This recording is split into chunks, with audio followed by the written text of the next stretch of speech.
Hello, my friends. It's time again. This episode of the podcast, this is July 4th weekend. So I know you're going to be out there at the lake or the beach, taking your clothes off, trying to look sexy in your swimsuit, and it's probably a disaster. We can help you, ladies and gentlemen.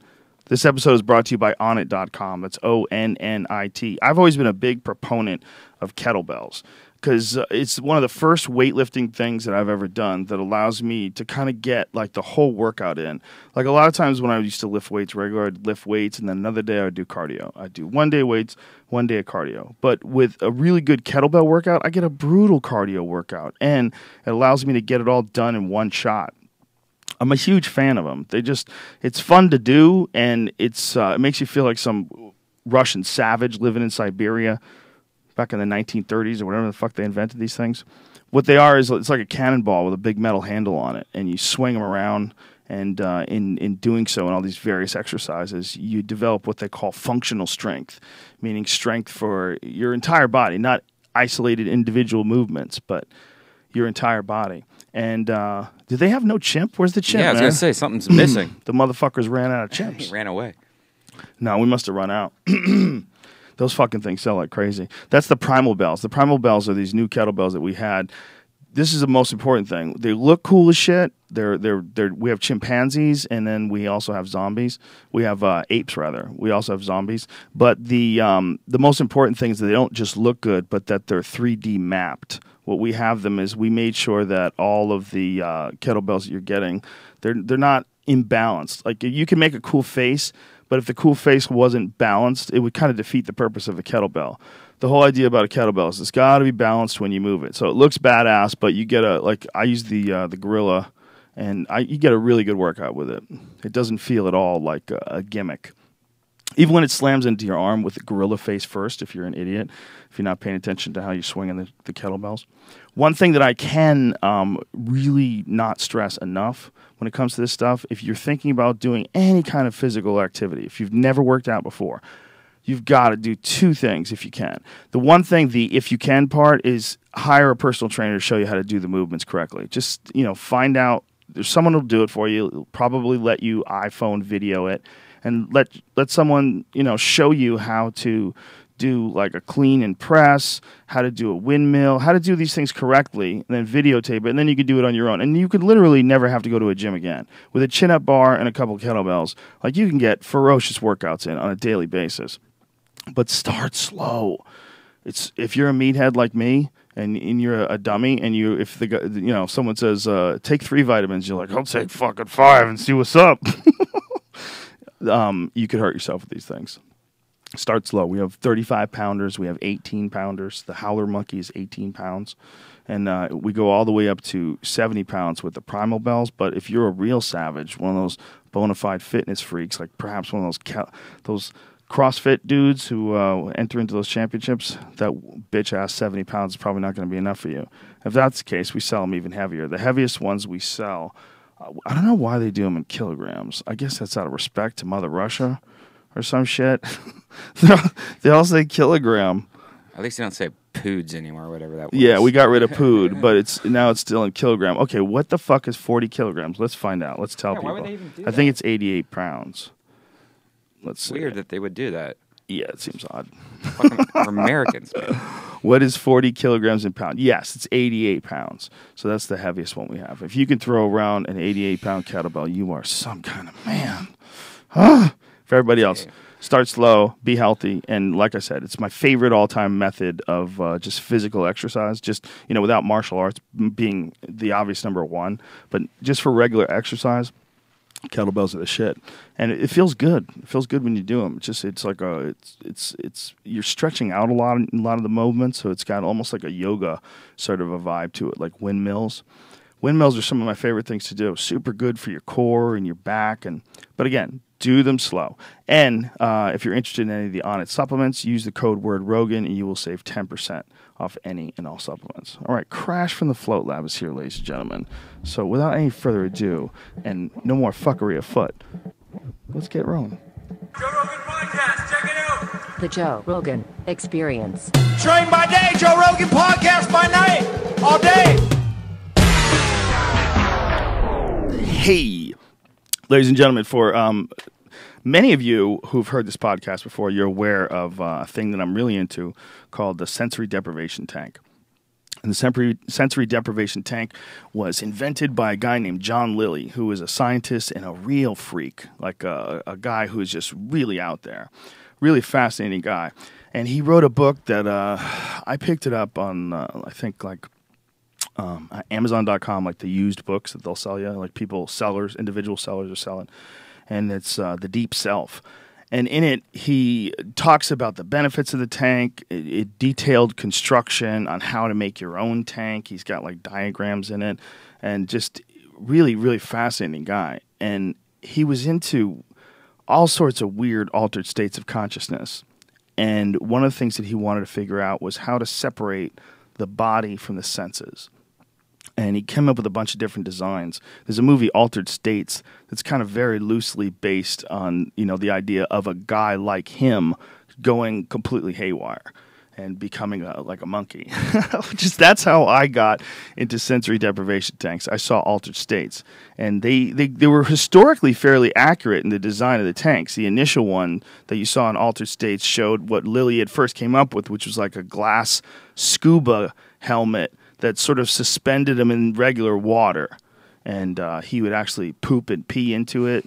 He had like some crazy filtration system so he could stay in there and not have to defecate or urinate, so it would go through some system that he had created. I mean, this dude was gone. He was off the deep end. I mean, he's about as off the deep end as ever. But his big thing was to try to figure out how you can get the mind free of the influence of the body. And the best method he came up to was this idea of the tank. And he figured out eventually to put salt water in it. And that if you put enough Epsom salts, your body would float. And then he could maintain the heating temperature to essentially what's the same temperature as the surface of your skin, and you wouldn't be able to recognize where the water was. And it would give you this sensation of complete sensory deprivation. And he figured this out, and from that point on till like, God, I met you in, what was it like? How many years ago was it? 5 or 6, probably. 5 or 6 years ago. And before that, I had that other gentleman who used to repair tanks for Samadhi, who's a great guy. Yeah. And he told me about you. And the guy was fixing my Samadhi tank. My Samadhi tank had fucked up. Something. It wasn't the tank that fucked up. It was the heater. Like, it burnt through the lining of the waterbed, and it shorted out the whole thing. It was a disaster. Like, sometimes those heating elements, they'll pop, for whatever reason. They cook, and it just melted a hole through the thing. So he had to repair it. He had to repair the lining. And while he was repairing the lining, he goes, there's this guy in Venice that makes these like really high-tech tanks. And he goes, you should contact him. His name is Crash. He's kind of an interesting guy. And so I asked him about it, and he went into depth about all the crazy shit that you had done to these tanks and what they looked like. And he sent me to your website, and I saw the tank. And this is pre the stand-up tanks. They were still like smaller, like ones like Samadhi, but way better constructed. You had figured out how to do it where it was just like this. It looks like a meat locker. I mean, it's so solid and well built, and all your crazy filtration system and everything. And I realized that you were this one lone dude out there who was innovating in this sort of forgotten business, this sort of forgotten aspect of modern day understanding of the mind. I mean, it was ignored somehow or another. I don't know what happened.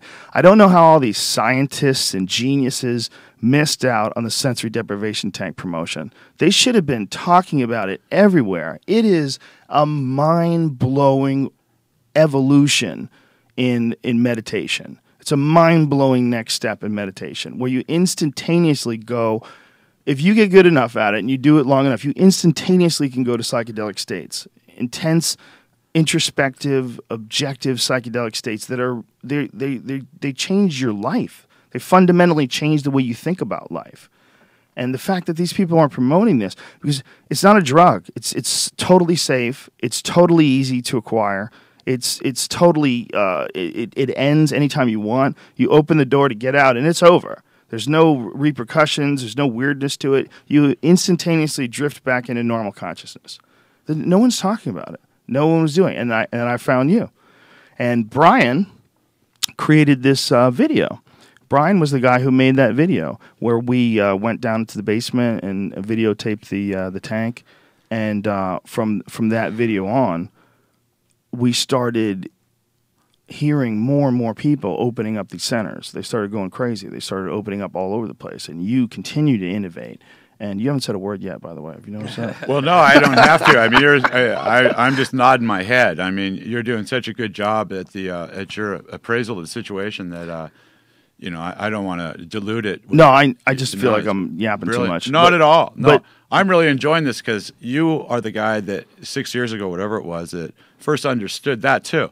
Not only was I out there, kind of standing around by myself, but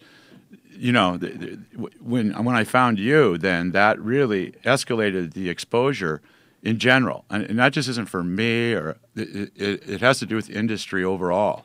Once that you became, because you're an honest guy and your opinion, people trust it, and when you say something, then that it has a value. There's other been people say, oh, this, that, whatever. It doesn't have that sincerity, the true, from what you believe type thing. It's a lot of times influenced by this or that.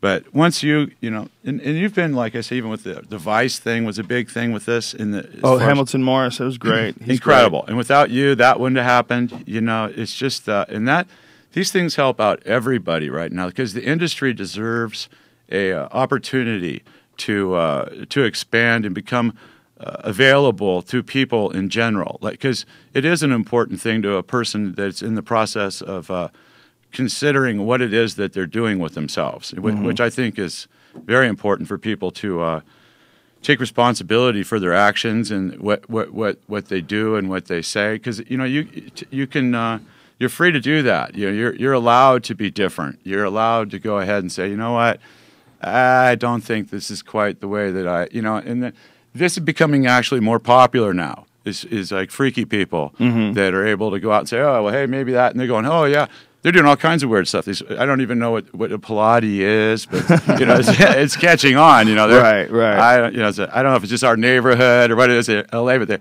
the different yoga, spinning, all these different activities that people do. And a lot of the crossover too currently is based on these athletes that you have contact with or that respect your perspective or whatever, and they show up. That guy Jeremy Stevens was here the other day again. Yeah, and then I watched him on a clip the other day. I don't know when that fight was from. It was this past weekend. Is that when he got that guy down? Fight. He kicked him, and then no. That was a knockout that he had in the previous fight. Man, I just saw that the other day. Did you guys? That was in Brazil. Yeah, incredible. And he's such a nice guy. He's a great guy. All those guys, very smart too. Oh yeah, no.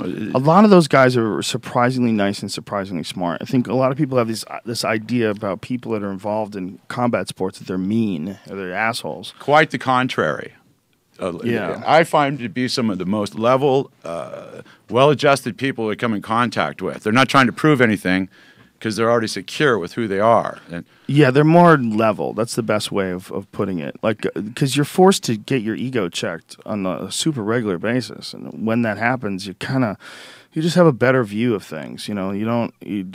People are constantly afraid of losing, and when you're a fighter, you lose in the gym all the time, and you kind of mellow that out. You get an understanding of who you are, and also the blowing off of the energy in the gym. You feel so much better. You're more chilled. You're more relaxed about stuff. Like a lot of people, a lot of what their stress is that their body's a battery. Their body's building up all this energy, and it never gets exerted. So you're taking in all this food. You're sitting in a cubicle, you're sitting in your car, you're sitting at the movies, you're constantly sitting and not doing anything, and you're just irritable. Your body's just trying to, dude, you fucking move, get something going, come on. We got all this shit pent up, and then someone would get in front of you in traffic, fuck you! Oh, yeah. And people wonder where that's coming from. Well, that's coming from you're all backed up. You are backed up. I know there's nothing scientific whatsoever to what I just said. The trigger is short on some of us. Yeah. Pretty. it's also, you're not getting your endorphins that kind of calm you down. And I think that the tank represents a level of that in some way. That I think that it's a thing that should not just be something that it becomes popular, but something that it becomes popular in a way where people get a chance to do a new thing that they could get excited about, which is one of the things that people like with like Pilates or yoga, a new thing that they could be excited about that could benefit them mentally, which is where I think we're missing out on a lot of this stuff. I think yoga does benefit you mentally. I think it calms you down, and it's very good for you physically. But the physical aspect and the mental aspect coincide. With the tank, it's 100% mental. It's a weird experience. Plus, it's available for a human being to actually participate in this meditation where you sit in a room with your legs crossed and you're supposed to check out somehow. Yeah. I can't do that, but I go sit in that box for a few hours and go all kinds of different things. The meditation is possible. I know that there's people that do that Kundalini Yoga and they have these intense psychedelic visions, and I believe them 100% because you do have endogenous chemicals that the brain produces that can give you psychedelic experiences. Like we know about dimethyltryptamine and we know about 5-methoxydimethyltryptamine being produced by the human body. So if those are being produced by the body, there could easily be some ancient method of stimulating that production, of releasing some sort of a burst of that production.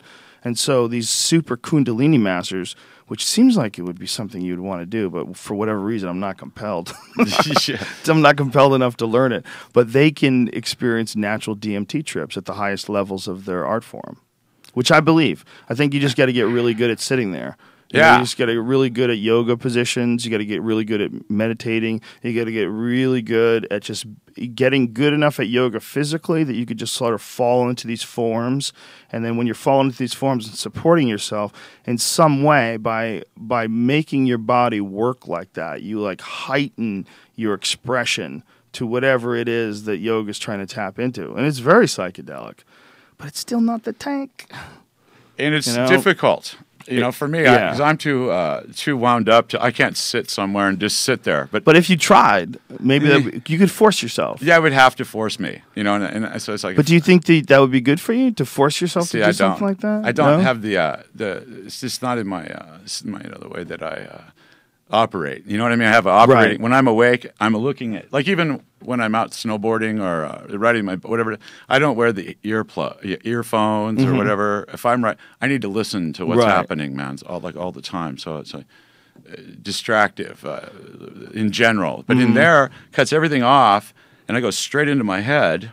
And there's nothing else there except for that. I see what you're saying, too, about the physical. For some folks, they just are not interested in doing anything that's really physically strenuous. I totally understand that. And that energy winds up being, they distribute that energy to their work like you do. Like you're kind of just a mad fiend with your work and your constant improvements and innovations to all this stuff. Like, your energy goes where your energy is probably best suited.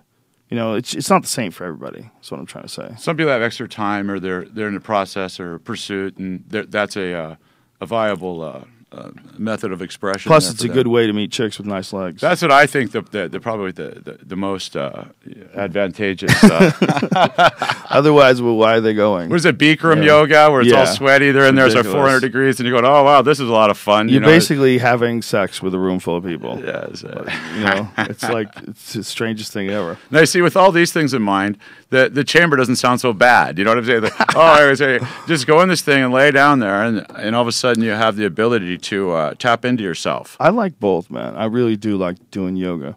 Well, you like to go pump up. I'm going to get me one of those a couple of those kettlebells. I like all what you just had to say about that. Start small, though. Yes. Yeah, I like a baby gorilla or something. Do you do any exercises? No. Nothing? Nope. I go up and down the stairs. That works. That's something. Yeah, and I walk, and that is a decision that people don't realize. Like, if you get to the airport and every time there's a stairway, you force yourself to take the stairway. Every time there's an escalator, you avoid that and get the stairs. That alone will make your trip just slightly better. Yeah, just get a little blood flow in your body. I like that turbosonic too. You ever get on yours? Yeah, I got that. Yeah, I got it from you. That thing's fun. I get on that once in a while because I don't like that donut top. Was it the muffin muffin top? I don't like to have that thing. So I got to So make it helps sure you lose weight? I don't do it, too much for my stomach, like sit-ups or something like this to try to get that from collecting down there. But standing on that thing, it kind of helps, I think. At least I psychologically believe it's something I'm doing for exercise. Wasn't that thing invented for Russian cosmonauts to keep them in orbit? Yeah, I think that they were having issues with muscle deterioration and atrophy or whatever. So they, I guess, incorporated this system of vibration into the strengthening of their muscles, apparently. But I don't really know. It seems like, well, where did they take it? Did they take it up in the ship with them? Or Yeah, that's a good question. They stop off somewhere at the place, and check Because it? you would have to have gravity to use it, right? Yeah, where's it at? Is there some electricity? Seems like a bulky piece to bring up with you if you're limited amount of space. I don't know. Doesn't it also seem that you, if you did use it up in space, like it wouldn't work? Yeah, because there's it no shoots gravity. you right up. Maybe, who knows? You don't have any resistance. Yeah, the gravity's like half the thing, right? I think that's the principle that it's working with. Uh, Well, chambers in space Revitalization. then would work fine. You take a chamber up there to space, you wouldn't have to use as much salt there or something. I think it feels good. That's why I like it. The vibrating on it. Yeah, like I that. don't know. I don't know if it's doing anything for me. Beneficial. Yeah. But I feel it's like a little body massage when I get on there. And for folks who don't know what it is, it's like some sort of a giant speaker, but it doesn't make sound. It just sends. It's so weird to describe. It sends like sonic waves, right? Yeah, it moves you up and down. It's a voice coil, Mm-hmm. which is like a speaker has a voice coil and has a cone on it.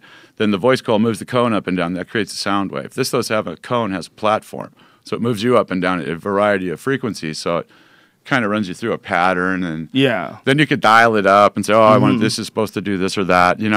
I thought it was going to be a big hit, because I think it has something to do with that fat ass syndrome, or the people that get that going on from too much of the stopping off at the wrong places, and all of a And sudden, I don't know if the Turbosonic can fix that. that's a good start. They should do it. I think they should, eat less of that shit and work out a little bit. But what I do know about it is whatever it does, it feels good. I don't know why it feels good. I'm not sure, but it feels like a little. When you're getting vibrated, it feels like a little massage. Like, Yeah, you can believe something's happening. I don't know Yeah. exactly what's going on, but it seems to be something. It's all right. and the variations too. It's really cool. It Yeah, goes in a it's, cycle where it'll go really fast, then really slow, then so it keeps you kind of interested in it. And it's supposed to, by doing that, it's supposed to be stimulating individual glands. and get your or flow something. going. You're like you were saying about that working up like that, and you got to get your body in motion. I think people, they sit too long on a chair all day long without moving around. I don't think it's probably not that good. Yeah, we've talked about it a million times. The whole thing is just sitting in an office is a fucking terrible way to live your life. It's supposed to be super bad for you, as I sit in an office. Well, this. But we only do it at like 3 hours at a pop, and even then, I get up and I'm like, ugh. I have an office. I sit in my office every day, all day long. Then I get out of it and go back to it. An Right. office is how you set it up, I think. See, this is okay to sit around here.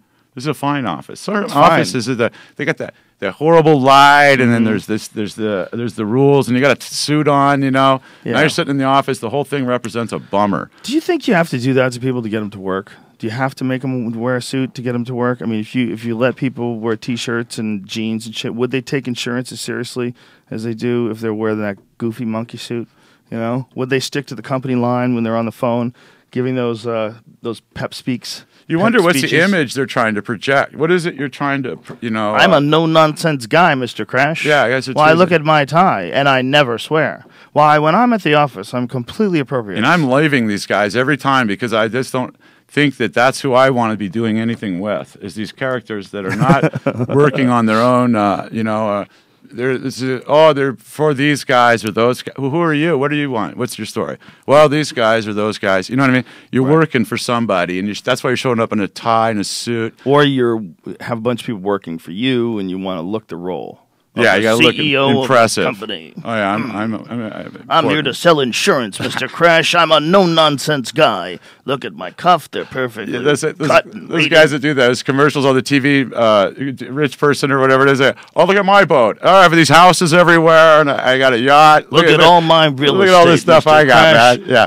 I'm living You like just a go ahead. winner. Meanwhile, I'm standing here in this terrible auditorium with a bunch of you, and this is what I'm begging for you, maybe to give me some of your money so I can continue on with my maybe not lifestyle. That Yeah, there's a lot of those weird guys that are like motivational speakers, and they motivate you to come to their seminars, and they make a fuckload of money from your Exactly. from your money. And you're like, wait a minute, I thought you had a boat. You're out fishing. What's going on? It seems like you're still hanging out here at this place. This is a bummer in here. I can hardly wait to leave. This is your day. You know, you're getting. Yeah, it's not the best way to live life for me. No. But I'm glad someone's doing it. If They no have one was to do doing it. it, we would not have Apple computers. You would not have Samsung phones. You would not have Audi cars. You wouldn't have these things if somebody wasn't out there busting their ass every day in an office. People like it. Some people are suited for that type of a lifestyle. So maybe if we reach too many people with this message of get your shit together, it'd be terrible for civilization as a whole. Overall. Maybe this would weaken us and like the Chinese would take over. Oh, This could be it. This could be it. Crash. This We're could be fucking the up. determining factor for that. Yes, I mean, we're fucking it up. We're fucking it up with these goddamn isolation tanks and these medical marijuana dispensaries. oh, those are Everybody's horrible too, man. Be careful of that Reconnected. stuff. Everybody's Somebody's out to reconnecting get with happy. nature. Oh, They yeah. don't want to live our unnatural life. How are you going to continue to build these buildings and launch these missiles if we don't continue to live our unnatural life? The more we tune into the natural life, the more we see how ridiculous it is. The more we wake up. It's coming our way. I think that people are coming around right now. It's happening. I think it is. You I know, think you're right. if you look at it, like America is important, you know, even though I don't have a flag or nothing like that, but it's where we live and it's kind of like where we're from, and it's, you know, sort of like what we're supposed to be, you know, proud about. You're supposed to say, oh, I'm from here, and I'm really glad about that because where it is and the way they operate, I go along with that. But it's gotten too far now, in my opinion, which is, you know, everybody's gone. It needs to get to where the people actually get an overview again, where they start to evaluate situations and then make correct decisions based on now. And instead of like these prehistoric versions of what's got us to here, need to be, you know, hopefully at some point let go with and get a new evaluation that's pertains to where we're at now in the world. What can we do now to get along with people? How can we work together? Even if these military, see what I think that we sell a lot of guns in this country and in pharmaceuticals. So you say, oh, I don't think we're going to get out of the bomb business because it's our business, you know. So we have to figure out how to get these guys working, doing something good, you know. So we don't like say, oh, all your jobs are gone now. Figure out how we could go in and do stuff together, use our money and our resources to create situations that are beneficial for people. We're not going to make friends by shooting at people. We all know that. I mean, this is some kind of a fictitious a concept that we can go over and make people happy by killing them. You know what I mean? Well, the concept of war being for financial benefit is still pretty alien to a lot of folks. They don't believe it. They don't believe that that's why wars are started. Where's our They don't money believe- at?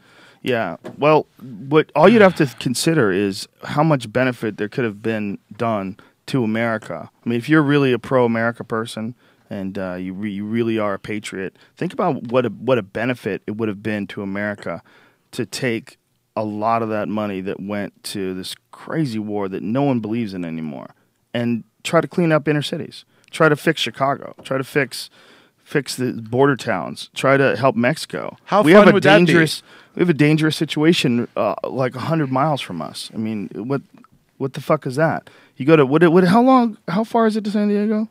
It's 2 hours. 2 hours. So what is that? 120 miles? Something like that? 240, I think it's. They're in our neighborhood. What? How fast are you going, bitch? You're not going 130 No, wait. miles an I meant hour, you one- fucking retard. 140. 140? 140 something like miles? that, something like that. Okay, so 70 miles an hour for 2 hours. That's Mexico. That's crazy. It's a 2-hour drive to a third world country that's in turmoil, and we don't do a goddamn thing about it. And we're sending people to some place that's so far removed from us that just coincidentally happens to have oil. That's not why we're here. That is not why we're here, Mr. Crash. We're here to fix things. We The got a oil mess. thing is a funny one. We got a mess over here. We have all these people that killed people in New York City from Saudi Arabia, but we need to get over here and over here. Like, Do you know what I don't believe? That oil is fossil fuel. They say, it's from a fossil. You think, I got fossils. They're rocks. You know, I mean, there's pressure under the ground. So in other words, it used to be the same dinosaurs out in the middle of the ocean. but I don't think they think it's Alaska. dinosaurs anymore. I think they think it's rotten plankton. Yeah, up at the top of the frozen Alps and at the Right. bottom of the ocean and over here in the desert and everywhere. At one time, there was plankton all over now or whatever to make these gigantic puddles of this stuff that we're pumping out for some reason. And then you say, oh, look, step back and say, from an alien, say, what are those guys doing down there? Well, you know, they're pumping this stuff out of there, the oil they call it, and they turn it into a plastic material that litters the planet. They can't get rid of it. Or they take it and then they burn it into the atmosphere and poison themselves. And then what they do, they spend all their money to fight amongst each other to see who gets control of it. And you're thinking this whole stuff isn't really that necessary. It could be done without. Back to the hemp again. Look at that hemp and what it has to offer, comparatively speaking.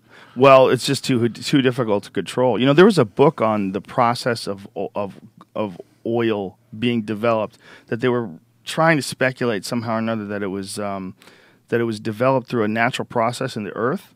And they were saying that our ideas of it were incorrect. But I don't think it was well received. I have the book. I never read it. I bought it, and I was like, I'm going to read that one day. And it just sat there. I never fucking read it. I just couldn't get behind it. It just seemed kind of goofy that anybody wouldn't have figured that out by now. Exactly. I mean, you're going, wow. That thing about the planets, too. How they're supposed to be circularizing the Earth, the sun. Let's say the sun's moving, right? So it's going this way. So now they have us believe, the planets are circling the sun. I think that this makes more sense to me. And there's other, you know, this isn't my thought, but somebody showed, oh, yeah, that makes sense. Say this sun is going this way. Well, what makes us think we're not in rotation in a vortex being pulled by the sun going somewhere? I think we're on a trip, man. We're going somewhere. We're started off where was the sun 100 years ago? Where's it at now? And then where are we going to be later on? I believe the sun is pulling us through space, and we're in. Well, that's not a belief. That's a fact. That's absolutely what's happening. The whole galaxy is moving. Yeah, no, this is something that astrophysicists have figured out a while ago. Is that the whole universe is kind of moving. That's that expansion thing. I think we're going. Our galaxy's moving. I think we're going in a direction somewhere. I think that if we figured out where's the sun and where is it off to, I think we're behind it. I think that we're following it in. This is the way the rotation. I don't know which way is up or down in here. Where's the north, south? I think that is exactly how it's supposed to be described. I think as it goes, you know, we're circling around it. I think we're going around this way. I don't know. Well, I'm too fucking stupid. I don't know. I don't understand it at all. I mean, when I watch those scientific documentaries on space, it's one of the most fascinating things ever. And most fascinating so that it's so rarely brought up in regular conversation. That's where some of this money should go into, like expansion of the reality situation we're in here. Like, say, oh, look at we have this and that we can think about now. Get these scientists to tell them to put the phone down first off. Put their phone down. Enough on the phone. It's a Geiger counter. It's a wind designer. It tells you the name of the tune that's on. You know, which it's like okay, it's a phone. And nobody answers it, which is what really freaks me out, man. I got to call everybody at night and say, hey, don't forget to come down tomorrow. I know you made an appointment, but I'm convinced that you're not going to be able to remember it. So I'm calling you now to say, oh, hey, don't forget. And then I get 20% people answer the phone. Say, oh, yeah, no problem, got it. The other 80% is me leaving a message, you know, which I can't stand leaving a message. But I'm thinking they got it in their hand. They got it right here. How aren't they answering the phone? It's a phone. Hello? Yeah, but don't you think it's good that there's all these capabilities that these things have? Smartphones? I think it's good other people have them. Bitcoin on it. You could check out an email link that somebody sends you. You don't think that's good? I think it's good for, you know, people that want to do that. Oh, I think it's good. I just think the problem is overuse. The problem is overuse of anything, though. It's overuse of softball. If you just became a fucking softball junkie and you're out there on the field every day throwing that ball in the air, hitting them by yourself into a tree, and people are like, what is Tom doing? Can't wait for that fucking game on Sunday. Yeah, like, Jesus Christ, Tom, you got a family. You got a wife at home. Get home. You know, you're obsessing. You're freaking people out, man. I think that's bad, too. But I think the phone in moderation is a beautiful thing. It's an amazing how much scientific advancements they've done on a phone in the past how many years? If they put that kind of brain power into anything, we're driving the same car almost. I guess Tesla's got a pretty new thing with some kind of motorized or whatever. Yeah, it's pretty similar to the cars that we had. I was just talking with a friend last night about how, like, the cars of 10 years ago, when I was a kid, when I was in high school, I was 14 in 1984. That's when I was in or 1981 when I was in high school. And there was a 1970 Chevelle that this kid had that was in my school. And I guess he was like maybe 2 years older than me, so he might have been like 16. But he had this 1970 Chevelle, and everybody was like, "Holy shit! Look at that! It was a classic. It's a '70 Chevelle SS." SS Well, think about it. That's only 11 years old. That's only 11 years old. Like, how is a car 11 years old, like a classic back then? But an 11-year-old car today, it's like, you know, it's not that big of a deal. You know, if you got a hold of would that be a 2003? A 2003 car? Yeah. That's a modern car. Like, what happened? How'd that happen? Dropped the ball. Something happened. They didn't get going with they it. might have hit like some sort of technological. They're constantly pushing the boundaries as far as like the speed that cars can go and the G forces that they can handle, and like they get like their track times get a little bit better every year with their sports cars. But for the average regular car, like, at a certain point in time, what else can you improve? You can Did you add see some those road electronics. blocks that were up there? There's people that got that road. They made those tiles that light up. Oh yeah, the solar road panels. Man, incredible, incredible idea. Lights the city up like Tron and stuff, and they're collecting energy. The car, and that could totally be implemented too. Apparently, that's completely realistic. It's crazy. We're there already. We just have to get somebody to say, you know, a hike. Do you know how weird? Do you know how weird city streets look? Can you imagine if you lived in the time before electricity, and then someone brought you to New York City, Times Square, Saturday night, and you're walking through, and you're seeing all these lights and all this craziness, and the cars with the lights, and you're like, "Holy shit! I can't believe this." That would be like a really intense sort of a change.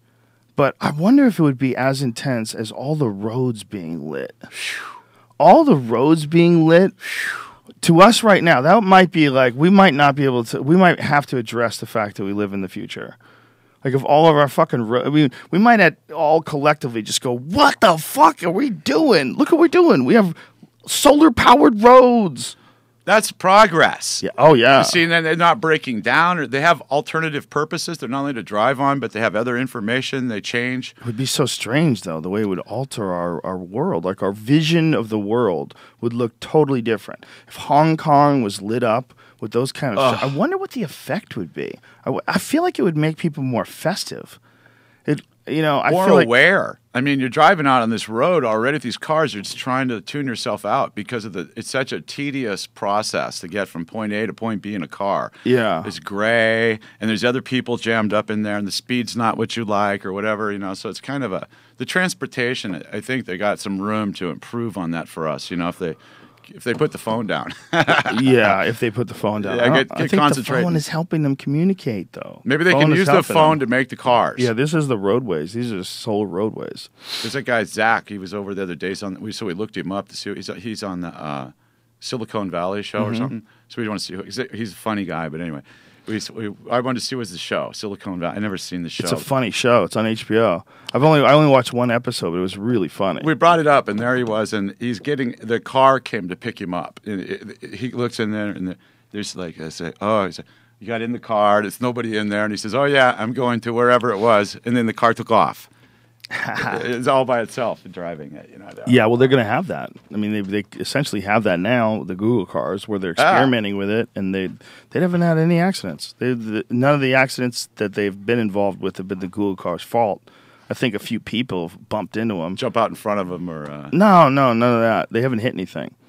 But they apparently have radar. They can sense when things are in front of you. I mean, you've seen that on cars. When you get close to the car in front of you, it'll make like a beep, beep, beep, beep, beep. Like, I rented a car this weekend that does it. They park themselves now, some cars. Yes, they can parallel park themselves. Parallel park itself, which is...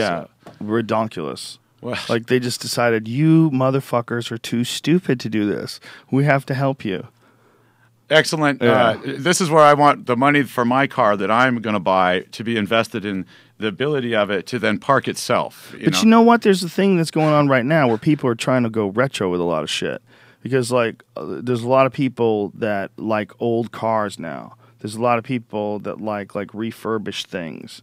Because they don't want any of that. They don't want all of that interference. They don't want all of that disconnect between them and an actual machine. Well, you could work on it. You're a car guy. You look under a car lid now. You're looking under there. And you're going, what is under here? You now? can't Is this do shit with is that, this the son. trunk or is the motor in here? I don't even know which side Yeah. is which on this thing yet. You know, If you can pop the hood of a 1970 Chevelle, you there's can get this, in that, there, man. Work on it. You got to wrench out. Distributor cap. It's right there. You can grab it with your hand. There's your oil filter. You can hold on to it. Yeah. There's the dipstick. You can can see see how it. much oil's in there with a stick.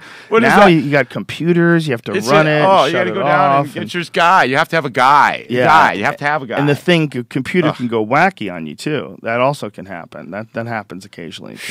I mean, obviously there's a mechanical breakdown too, but computers can go See, wacky. that's on your you. guy's guy. After you get a guy, then he has to have a guy say, hey, Yeah. my stuff isn't correctly working. But on the flip side, you have navigation screens, you have backup cameras, you have all this cool shit that electronics provide too. I see both sides of it, but I do see like the appeal of like driving an old VW Bug, like a VW Bug from like 1970. Not much horsepower or anything, but man, what a connection you have to the road with that piece of shit. You know, I mean, it's not good at handling. It doesn't have good brakes, but you know, when you see one, there's like a little bit You're of actually envy. driving it. Yeah, I wish I could drive one You're of those. participating in the project. You know? My friend Jimmy had one when we were in high school. I was an idiot. I always had muscle cars, and my friend Jimmy had this VW Bug. And it was like, you know, like I said, this is right out of high school. So I graduated in 85, and Jimmy was ahead of me. And so I think that it was probably like 1986 or something along those lines. And he had this 1960-something Bug, like 69 Bug. It was ugly, light blue, you know, but it was great. There was something cool about it. It was like we had a big smile on our face when we were driving around in it. You know, there was something about... Yeah. First of all, he's like, you know, a pretty macho guy and is a construction worker. He's just a really smart dude, too, though. So he got himself a fucking VW Bug. He's like, it gets great gas mileage. But, like, the wind would blow and the car would move. Like, you could feel the car moving if a good breeze hit it. Like, your fucking car's moving from the wind, man. Like, what are we doing? We're in a go-kart. Yeah, they do handle better now, cars. Oh, What time? that's the understatement of the year. Snowboards, Brakes. too. Brakes Everything. are amazing. Amazing. I'm surprised by brakes. I had to stop from like 65 to 0, like on the freeway the other day, and it just was like That butter. automatic It was lock. like, No Well, you have problem. that sweet new Volkswagen. Yeah. that's got like sports perfect. brakes. I forgot you had that. Perfect contrast to the Volkswagen that we were talking about. Yeah. Because my friend Jimmy's Volkswagen was like super old school, like that lawnmower engine. You It gotta sounds like a pump up lawnmower or a pump up sewing the machine. brakes. Yeah. Oh yeah, you'd have to pump the brakes, but it was like a really light, tiny car. Whereas the new one, like we were saying, looks like a fat Porsche. yeah. It looks like some sort of a spaceship, like an Audi or something like that. Huh. The new VW Bug is pretty dope looking. Yeah, they pretty much redesigned it for guys, and they got rid of all the girl shit in it, like the flower pots and shit like that used to be in the old ones, like Yeah. the more ones that look like bubbles. you And it's a perfect example of a car that like shows the improvement of today's cars because the performance and handling of a VW Bug is better than like a 1970 Porsche. If you got a Porsche from 1970, those bitches had like skinny ass steering wheels that were big like hula hoops, and you had shitty ass skinny tires. Like they didn't handle that well. They just weren't that good in comparison to like what your car could do. If you brought your car back in time, like when they had the 1969 Porsche, and you showed them your car, they'd be fucking blowing you. Was They'd that be a like, car? "You're a wizard from the future." Yeah, this is the 2014 Turbo. I have this car, but the convertible. Doesn't it have like 250 horsepower or something Yeah, like that? they just put a new engine in it. I forget what exactly it is. They're It's fast pretty fucking fast as cars. fuck, yeah. Like that was a big deal. Like to have, I mean, that would be a little bit heavier than an old Porsche for sure. But if you could get that kind of horsepower in an old car, I mean, that's ridiculous. Like they have these new Mustangs, the Mustang GT, the new one that's out. Just a straight Mustang GT has like 450 fucking horsepower or something crazy like that. You're selling that to people, huh? Oh yeah, but that's like their basic car. And then they have a Shelby that comes out later that's going to have more than 600 horsepower. Like that wasn't accessible back in 1970. There You should be had a place to go drive these things. Say, hey, look, Yeah. we got a place you can go drive it. to get something even remotely as fast in like 1970, you had to special order shit. You had to go to a mechanic. You had to find some dude who knows how to put nitrous on a car. But now you can just buy it. You Weird, just- huh? How they allow people to have something like that? Well, it's just a faction of what we're doing. A faction of this continual improvement. It's a process, and it's a product of those things. It's a product of this continual improvement, and it's a product of our constant desire for new shit. We want the car that does 0 to 60 in 3.4 because the car that does 0 to 60 in 3.6 is outdated. You look at the specs. Oh, this car went around the Nürburgring in 7 minutes and 25 seconds. People freak out. They go, I can't believe that. My car does it in 7:40. My car's a piece of shit. Like, you're like, asshole, you're not going around the Nürburgring. Like, what are you doing, man? Like, if you drove my friend Jimmy's VW Bug, that might make you feel better than driving some ridiculous car that goes 0 to 60 in 2 seconds and corners at 2 Gs. You know, Where do you drive it at, though? Well, it's a certain part of that you lose the fun. There's like a fun in driving. You know, there's a guy named Dario Franchitti, I think you say his name. He's a race car driver, and he drives his car to his fun car to drive is like a 1973 Porsche with like a big engine in it. He put like a more modern engine in a 1973 Porsche. Like he could get like a Veyron or any of these like super complicated cars they're making today. But a guy who's an actual race car driver decided to go for like the gritty feel of an old car combined with modern technology. He's a very smart guy. You know, he's like all these 0 to 60 times. He goes, yes, it's important when you're race car driving, but not for the pleasure of driving. Like, so that's the guy I listen to. Yeah. I mean, that's the guy. He does it for a living. So if he chooses to drive like an old car that like really you really feel everything, that's probably the most pleasurable. Got a lot of merit. Yeah. Yeah, we like passed the pleasurable point and went into some weird numb point with cars where the steering's like this and you don't feel any of the bumps. You know, it's weird. Yeah, it's not organic. You know. Yes. I guess. It's kind of not organic. It's not very Mumford and Sons. Yeah. It's not very that's the trend today. The trend today is to go with like a handmade clock. You know, like, oh, see that clock? It was handmade. And people are like, ooh. You know, there's something cool about that as opposed to like if you lived in 1970 and you got a digital clock, you were the pimp of the year. Like, this guy has a digital clock in his house. Look at this shit. Like yeah. You go over a dude's house and he had digital alarm clock. You'd be like, this motherfucker's got a digital alarm clock. And it was big as a microwave oven. Red lights on it. LED. Yeah. Red. Yeah, man. I remember going over people's houses and they had that.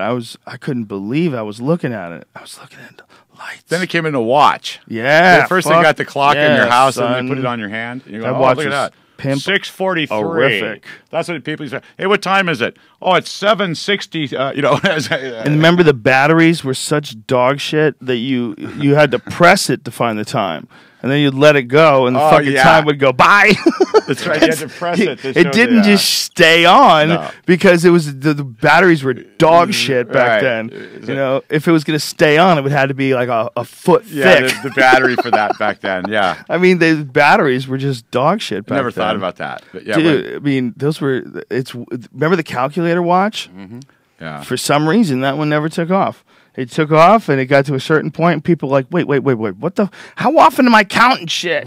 Well, who is this for? Now. They got the calculator phone now. Yeah, but your phone is kind of a computer. That's a one-device choice. Thing, yeah. I mean, you're better off with a compass. What if you get lost? All you got is a fucking calculator, bitch. Or something, you know? Calculator's not going to help you if you're lost in the woods. Boy, yeah.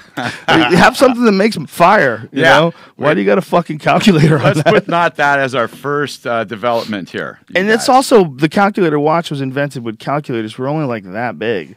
Like, I mean, what the fuck are you doing? How often is that coming up? Except, this is the one thing that I know people are probably yelling at me right now. Except people cheating in school. I bet there was a window. I bet there was a small window where teachers are still fucking old people who are they're out of touch with modern technology in a lot of ways. So there's probably a window where these young little rascals went in there with their technological wizard phones with calculators on, and they probably. I remember doing that. Totally doing that. How long was it before they were made illegal? Do you remember that? I don't think they ever really were. I don't think they ever actually caught on because you were always allowed to use like calculators to cheat in school. There was those big TI-81 Texas Instrument ones that you had to buy. Remember those huge calculators? it used to be there was a note field kind of where you could just sit there and write all these like answers to questions in the calculator, and the teachers never caught on for us on that. We'd just everyone would open up their calculators and look at our notes on their calculators. Oh no, Yeah. That's hilarious. Yeah. So it was like a note function on a smartphone. Yeah. That's hilarious. It was like the beginning of that. But I remember calculator watches, like we had them, and I don't ever remember being told not to wear it. Like I don't think even the math teachers even figured it out. Well, let's Google that to find out. Because I would think that the only way to get good at math, if you're going to really get good at math, is you have to actually do it. Right. I mean, Yeah, math is something that's fun to do. I mean, I think when English is terrible. okay, you just lost all credibility. You don't like the I math? know. I don't know who Fuck you math are in the and what ass. you just said. I like it because it's like always the same way. 2 plus 2 is always 4. watch. The spelling. yeah, but then you is start getting into terrible. triangles and shit. Who needs that? Well, that's specialized mathematical. That's all that I care You just about. like addition, math. I care about the math subtraction. that's like Harry Potter science, like those guys. The quantum, deep into the quantum consciousness. I like those guys that say shit that I can't understand at all. I love when they're talking that kind of math. When they show me those mathematical computations, and you just go, "What is that? An alien language? Like, what is that? I have no idea what that is." Those guys fascinate me the most. They see that there's a cartoon where they're all looking at that. There's a big formula on the chalkboard or whatever, and they're going, because there's a humor somewhere in a normal. There was the joke in the formula that a regular person's not going to, it's not funny, you know? Joe, do you remember Glacier? I think they're called Glacier Glasses. They were out around the same time. They were like circle glasses, but then they had this little leather piece that went on the side, and then like the arms were like made out of rubber, and they were really popular for like 2 years in the early '80s, and they were like I missed that. I didn't hang out with any of those people. Look at Google Calculator Watch, man. It's actually pretty trippy. They came out with one in 1975, man. Isn't that nuts? Yeah, I had one in the early '80s. I had. Calculator Watch were first introduced in the 1970s, and despite enjoying a heyday during the 1980s, continued to be produced. The most notable brand is Casio Databank series. The watches were by Timex were also popular. Oh, yeah, There's a that's what those Wikipedia, but Brian, there's a Wikipedia where you can see all the old ones. It's a trip, man. It's really fascinating. Like I forgot how silly these things were. Oh yeah. Look at those. Well, look at the one down. Look at the one even further down. Look at that thing. How do you get your finger on one of I those don't remember buttons? that at all. What do you got to get a little? I don't remember pin that to at all, poke it but with? that is the future, man. If you had one of those, you could totally get Star Wars I chicks. think I had this one. Chicks that are like really into Star Wars, they would think you were so cool. He's got a fucking calculator on his wrist. That's so ridiculous. It's so future. It's so space. Yeah, that didn't work out. We didn't give a fuck anymore. Now people went back to dials, you know? Like if your car is fancy, your car has an old school clock on it. Like if you buy a Lexus or something like that, they'll have like a nice clock in it. With like a an actual second tick-tock, hand tick-tock, stuff? tick-tock. Oh, Yeah, okay. and it's to show you this is a luxury item, sir. There's no digital clocks in here, sir. This is a luxury item. I'm like, isn't it just the thing that tells the time? Like, what the fuck's going on here? Something's going on here. If you have a tick-tock, tick-tock, tick-tock, it's fancy. See this? This is fancy. This is fancy. can't hear This it, is though. how I know what time we're at. It's I don't accurate. look at my computer. Go away. Yeah, the computer. Those are your digital numbers, your exact numbers. I like looking at It's a got little a quartz fancy crystal clock. in there too, right? I don't know what's in there. I got that shit at Target. Still going. I don't know what it is. It's just a clock. But I like looking at a clock for whatever reason. It gives me a better sense of what time is than when I look at a number. When I look at numbers, and it's totally illogical, but I look at this number on my computer, the upper left-hand or upper right-hand corner of my computer, and then I look at that. That's more pleasurable to me for whatever reason.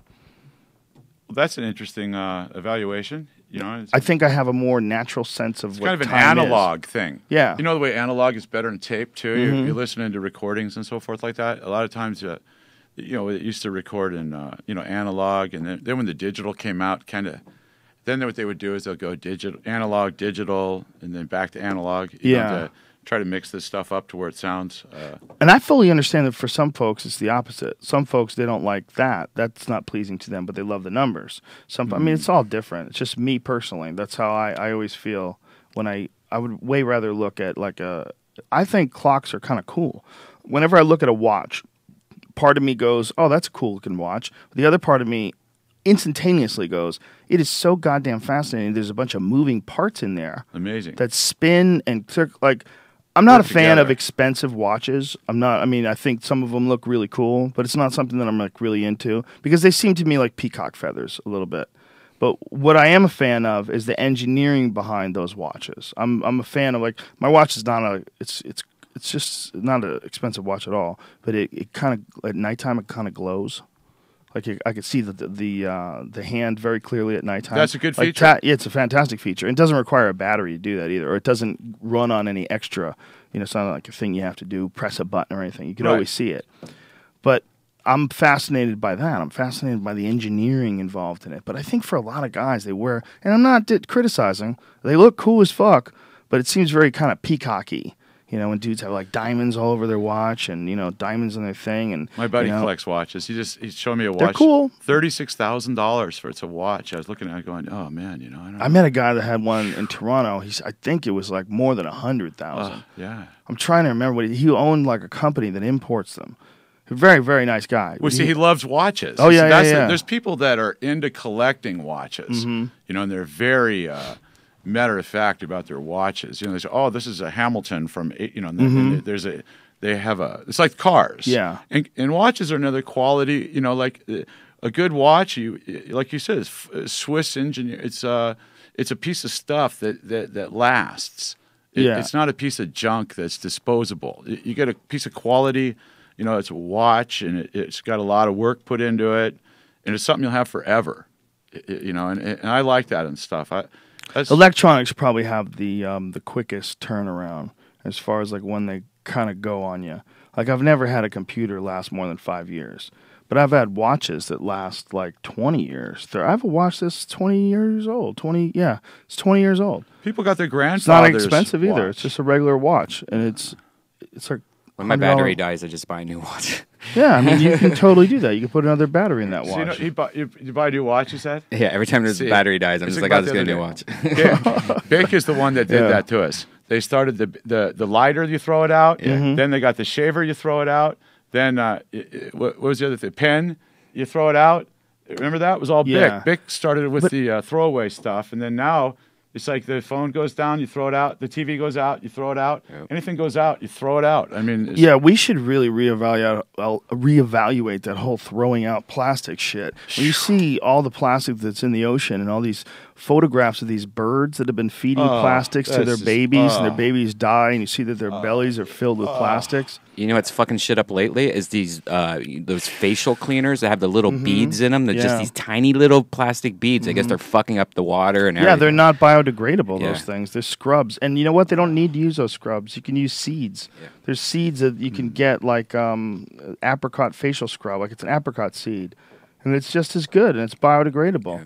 Like all these little plastic things. Like it's unfortunate, man, but a lot of that. Oh, those goggles? Remember those glasses? I do not. I remember having my calculator watch, and these glasses were really popular. They were called something also like Douchebag. Google glasses, but not that was a guy who wore them in Stargate or something. something like that. Richard Dean. Maybe. Yeah, The they had Watchmen? they had leather on the glasses. It was like don't that, remember and then this your at your all. cars had bras on them. It's just like we had this weird leather. Oh, yeah, you remember the bras? We should bring that back. Bro, I think some people still do it, man. I saw serious? a guy with a Corvette the other day. He had a bra on the Corvette. I was like, wow, you're rocking a bra on your Corvette. Probably It was an wasn't real old Corvette. It wasn't real leather, though, was it? I don't know. I didn't ask. These that simulated stuff. You That's know? a can of worms you don't really want to open up. Nah. You know, I is that like real leather? I had it on my No. Supra. I had a bra on my Supra. Of course not. That was the shit. Yeah, I think I had a bra once, but I think I got rid of it pretty quickly. I was like, what is this stupid fucking thing? What am I doing here? That's what I'm saying. There was a weird time in the '80s that the leather, like there was no reason to have leather on you. Like look at this big Yeah. chunks of leather on your glasses. Well, I guess the idea is that you want something soft that doesn't take light in from the sides, but that also fuck up your peripheral, make you very susceptible to hooks. yeah. They should get bring head back kicked. the plastic covering for the couches. Now that was that was a dream. That was great. That was a dream when you go over their house and it was covered with clear plastic. you sit down at your grandma's house. How ridiculous is that? Everyone wanted to keep things Saving them. for so long that they never Yeah. enjoyed them when they had them. This shit wasn't disposable. That's amazing. you come in there and the mom's telling you, hey, you can't walk in that room. It's all this way or that. You know, Yeah. Okay, right. Some people still have towels like that. You're not supposed to use those towels. Soaps? Then get them out of They here. put those little soaps in the Fucking bathroom. towels. Oh, you didn't use the apple soap they do there, the little frog that was there. Yeah. Oh, how could you do that? You know, Yeah, the towel. what? You guys are freaks. Yeah, the Your towel bathroom is is for freaks. It's a Go to a prop. doctor. You know, it's a prop. Oh, you've been messing with the bathroom props in here. You know. Yeah, they're trying to paint some sort of a crazy environment. Image, you know. So the Cleaver, what was her name? Joan Cleaver. What's Miss Cleaver's name? Judy Cleaver? I don't remember. It was You know, Ward. Leave it to be Ward. Ward Cleaver. was the dad. June, was it June? June? Was it June? June Cleaver? What was Mrs. Cleaver's name? Wasn't she the best? What's- Barbara Billingsley, I think. Yeah. Okay, June Cleaver. I think it was her name. I think you're right. Yeah. Remember Eddie Haskell? Yeah. I remember Eddie Haskell. Yeah, it was June Cleaver. She was wonderful. What a crazy fucking show. Do you imagine that there's a show that they made and it's called Leave It to Beaver? And it was an actual show, and the kid's name was Beaver.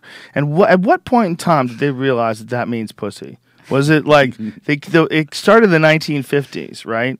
So first appearance was it was a pilot that they made in 1957. So when did Beaver become?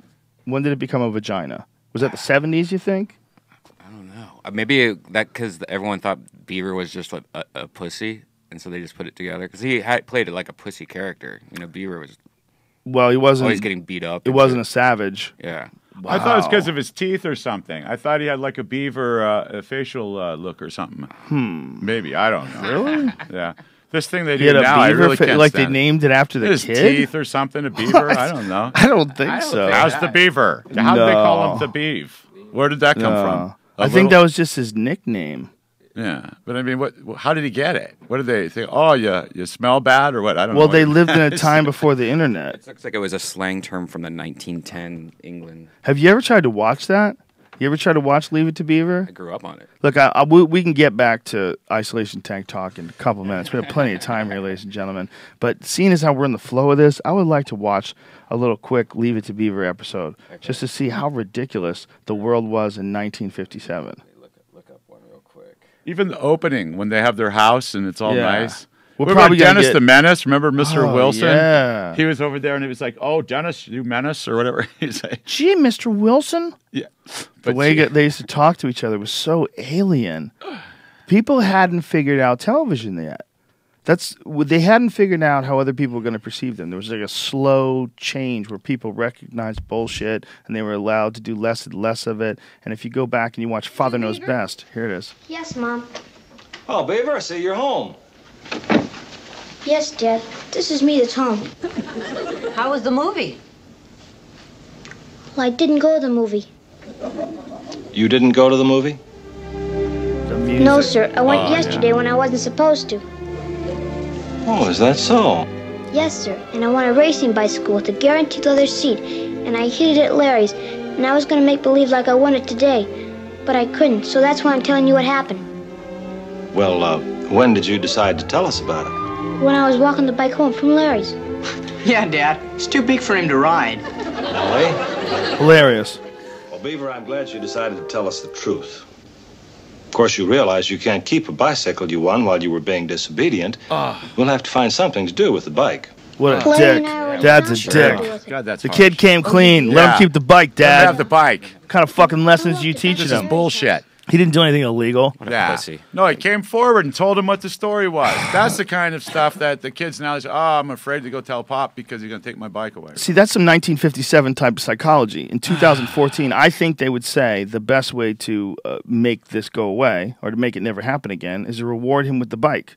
To reward him and say, look, you did a good job by telling me. In the future, you'd benefit much more from just doing what I tell you. In the beginning. Don't be lying, bitch. Yeah. You know. Go ride your bike. And then he thinks Dad's cool. Right. Not Dad's some dick who's going to take my fucking lawfully Yeah. won bike. Yeah, he won the bike. I mean, that was a bad God damn example. it, Dad. I thought this was going to be good stuff. Yeah, well, it was good That stuff. was a bummer, man. I didn't like it. It's a bummer. I love the word bummer. I haven't heard that in a while. Yeah, it is a bummer. Yeah. Well, it's 1957 logic. They just weren't that good at TV yet. They didn't understand They didn't understand how it was coming off to other people. Like, we just watched that, and it looks so ridiculous, right? Well, it let's doesn't watch look real at Mr. all. Ed. You got that? No, You watch a horse talk to somebody? No, I can't. I can't anymore. We should go back to isolation tanks. It was a freaky time in television. But it's indicative of this thing that I think we're experiencing. This thing that everything is constantly improving, and one of the best ways to see that improvement, like, you know, if you wanted to determine the age of a tree, you would chop the tree down and you'd look at the rings of the tree. I think if you wanted to determine the progress of our culture in terms of like the rings on a tree, like in that sort of a way, there's no better way to do it than to go back and look at the sections of our media. Go back and look at like the $6 Million Man, you know, go back and look at the Fall Guy, go back and look at, you know, the Incredible Hulk, go back and look at, you know, the evolution of TV. Yeah, Dallas. You know, watch old television. Watch the Dukes of Hazzard. Watch old television shows, and then go back to Leave It to Beaver. Go back to this shit. Go back to this craziness that we're watching, and then realize like, whoa, there is like this weird, steady progression up to X-Files, and then, you know, Game of Thrones. Like, the media has improved. Like, it's a totally different organism. The type of shows you see, if you watch a modern day episode of Game of Thrones, there's not a film that was made in the 1960s that could compare to that. I think Stanley Kubrick was a genius. I think 2001: Space Odyssey was a marvel of cinema for the time. But it can't fuck with what they have now on TV. HBO, like Game of Thrones is one of the best movies of all time, and it's like 10 hours every season. Yeah. It's madness. It's like 7 million. Was it 4 million? What's the cost on that? I don't know. It's got to be expensive like as millions of fuck. Dollars per episode. It's perfect. Tons of money. It's a perfect show. And my point being, if you try to compare Game of Thrones to Father Knows Best, it's insane. It's hard to believe that these are made for the same organism. And yet it occupied the same amount of time of a person's interest. Yes.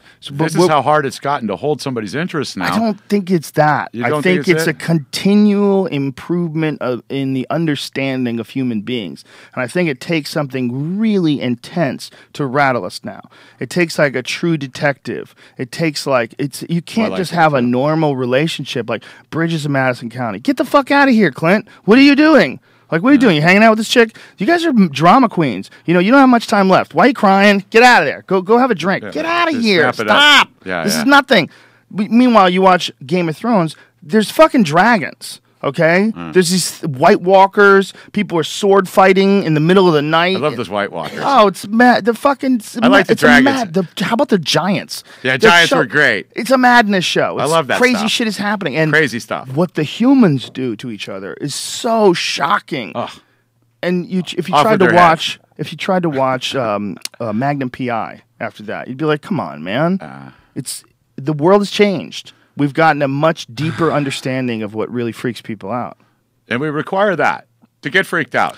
Today's trolls, today's YouTube trolls could start wars in the 1940s. If you could send those guys back in time, like the really sophisticated trolls, the ones where you read their Twitter account and you can barely even tell if they're trolling. They're just so, and then you watch like some of the arguments they get into and you go, oh, this guy's an artist. I don't know what that is. Trolling is, say if somebody wanted to reach out to, I should probably not tell you, the trolls will get mad. Like, what the fuck? We got a fresh one. We got a live one. Well, they're not going to call me out. It's not a call you out thing. They would contact you in some sort of a way, either insulting you and trying to get you to respond to them, or mockingly in love with you to try to get you to respond to them and then turn on you. They would try to pretend that they were outraged about certain specific issues just to get a rise out of you. Try to engage you as a game. There's the people now that there's a group of folks that are into that kind of stuff? It's a sport. It's a sport, huh? It is kind of a sport. You know, if you can get a good one on the line, you know.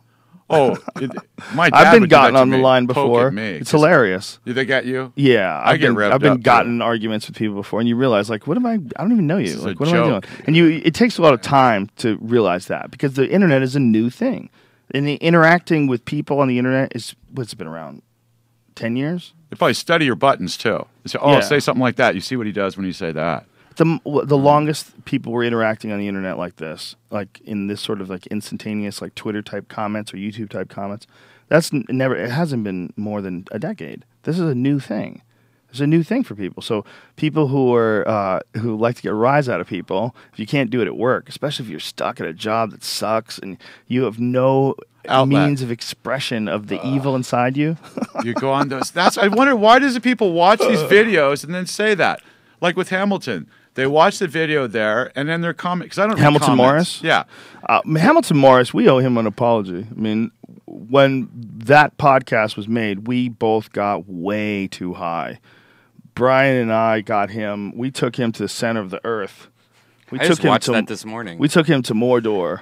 We had this weed that was grown on Pluto and came over here in a time capsule. I don't know where we got that shit from. Whose was that? I don't remember. I don't even. Well, you didn't have to twist his arm. I know, well, the thing is, we're there with there. Hamilton Morris, who is the psychedelic connoisseur. Yeah, that's what I heard. So we went to the bottom of the swimming pool and fucking set up a picnic table. I mean, we went deep. It was rough, man. I don't know what the fuck we're talking about. Half the time we were in a conversation, we were like 7, 8 hits in of some insane sativa, and there was no way we should have been having a conversation in a podcast. No way. We were way too barbecued.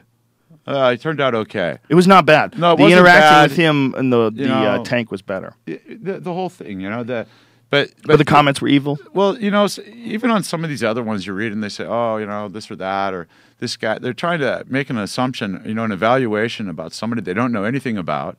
And the fact that you just spent your time overviewing what it is they just did, and now you're going to be mean-spirited about it. Right. Why don't you just don't do it? Just don't look. Just Yeah. But you find that I didn't know these are these kind of cats that's what they're up to. These trolls that they enjoy making getting a rise out of people, which is a bummer when you don't have a lot of time to get because you're trying to get through life without as little of these infractions as possible, so you could keep your mind in a positive format. And then somebody's saying something mean or ugly about you, and you're reading it, and you're going, "Oh shit, man! I wish that didn't get said about me." Right. But I think there's a benefit to it, though. I think there's a benefit to interacting with negative people. Is that you understand that there are negative people out there. Because if you don't interact with them on a regular basis, I don't think you'll appreciate the positive people as much. I think that's just the weird aspect of human beings. We get accustomed to whatever. We get accustomed to all sorts of things that seem unacceptable. Like if you look at the things and customs that people carry on in other countries, there's certain rites of passage for manhood that if you tried to implement today in the United States, like the weird shit that they do in Africa where they're circumcising each other with sharp sticks and they have to go crawl through thorn bushes naked, there's a bunch of crazy shit they make these guys do. And if you tried to implement that stuff in America today, we would laugh at you. But to them, this is how they've done it. This is how they've done it for a long time. And people get used to all sorts of weird shit. So I think a lot of people have gotten used to something that just it rages against their sensibilities and it rages against their body. Rages against their sensibilities because they've somehow or another committed themselves to a safe job that is not inspiring. And they think that maybe if they just waited a little while or thought about it better, they could have eventually figured out how to do what they actually want to do. And when you run into someone who has done that, then you see the benefit of it, and it fucks with people's heads, And I think there's a lot of people that live a life of regret, and it's bitter, super unfortunate, And I think the way our society is structured currently, I don't see that changing anytime soon. It just seems like so many people are rushing out to enter into the workforce because the economy is not so good, so everybody's scrapping for jobs, and they're willing to take jobs they might not have ordinarily taken because they want the security of it. It's a very trying time for a lot of people. But if you could figure out a way to separate on your own, selling coffee mugs or fucking figuring something out, damn, you'll be so much better off. Well, it allows you to be more independent in your ability to provide for yourself. If you could figure out something you can do, what I find to be a little bit discouraging is the lack of interest in manufacturing products. And in this country used to be, like I say, really have a lot of pride and craftsmanship. See, we still have a talent pool here. We have a lot of creative people. We have a lot of intelligent people. And we need to pull these people together and get back into manufacturing our own products here. Yeah. There's that's what I believe would be a good thing to get kids. They took auto shop out of the school, I think. I don't think they do the welding anymore in school, wood shop. I don't know what they do in school. A lot of schools don't. A lot of schools don't have that anymore. There's a lot of liability issues with those things too. They Yeah, don't people. wood shop anymore? I don't think it's very common. It's You know? it's not something they teach kids how to use a hammer. You know, you go to school, you should teach a kid how to work a hammer, a saw. Well, I think This is a drill, this what, ebb you and know? flow that we were talking about with technology, and that people, some folks are kind of like bouncing back the other way and looking towards mechanical things and being in love with mechanical things. I think that also is going to be said about working for big companies. That I think that a lot of these people are going to get this feeling of, you know, like, man, I'm just lost in the sea of people, whereas I can make kitchen knives. I can make handmade kitchen knives in my garage over the weekend, start selling them, and then one day or another eventually break through. I got a website from Squarespace, and I put together this fucking knife collection, and now I'm selling them online, and now I'm independent. And this cook is using them on TV. Yeah, Chef Luigi's endorsed my No, you don't want that shit. You want some handmade shit. Like there's a company, there's a couple companies that have sent me Kestrel knives, and Vehement knives, and there are companies that did the exact same thing. They just started making knives and started selling them. They were into knives. They loved the beauty of the construction of the knives. Vehement knife, they made me this fucking big, crazy, cool thing. It's like all the handles, all handmade. And when you know you see that someone can make a living doing that, and like when you're chopping onions with something like that, or you're doing something in the kitchen, or you're using it for camping or hunting or something like that, it's like you're feeling like you have a piece of craftsmanship with you. Awesome. Yeah, I love right? that. What I is love that? it. Right? What is that? There's like a connection to the person who made it, right? Yeah. Like a more obvious connection. Absolutely. Like if you had a handmade, like my friend Ari went to China, he got a handmade suit. Yeah, It's yeah, like, I got yeah. a fucking handmade The thing suit. fits perfect, man. Yeah. See, And- that's me. And a This guy is mine, made you know? it. Like there's something extra jazzy about the fact that you know that a guy made this for you. Like Yeah. it feels good. That's right. He took your proportions into consideration. Yeah. Just because you're 6 feet tall, that doesn't mean that your knees are bending here or your stride is this or that. And he's an artisan. I mean, he's an artisan. He creates a beautiful suit. It's a work of He art. gets a pleasure out of that. See, that's back to that feeling of accomplishment. What you could feel like by making stuff. They say, "Oh, Yeah. look at what I feel good about that." Like what we do with the chambers. We really put a lot of effort into the manufacturing of them and the products that we use, the parts, all of them. Not that there's anything wrong with whatever. We use no cheap parts. There's nothing made in China. Not that there's anything wrong with made in China, but we don't buy anything that's used in China for our stuff at all. It's all either made here or North America somewhere. We have a few European parts from Germany and Switzerland, but the rest of it's all made here in America because of the quality. We insist upon getting the best pieces. And that was the guy you spoke about, John Lilly, that invented these chambers in the beginning.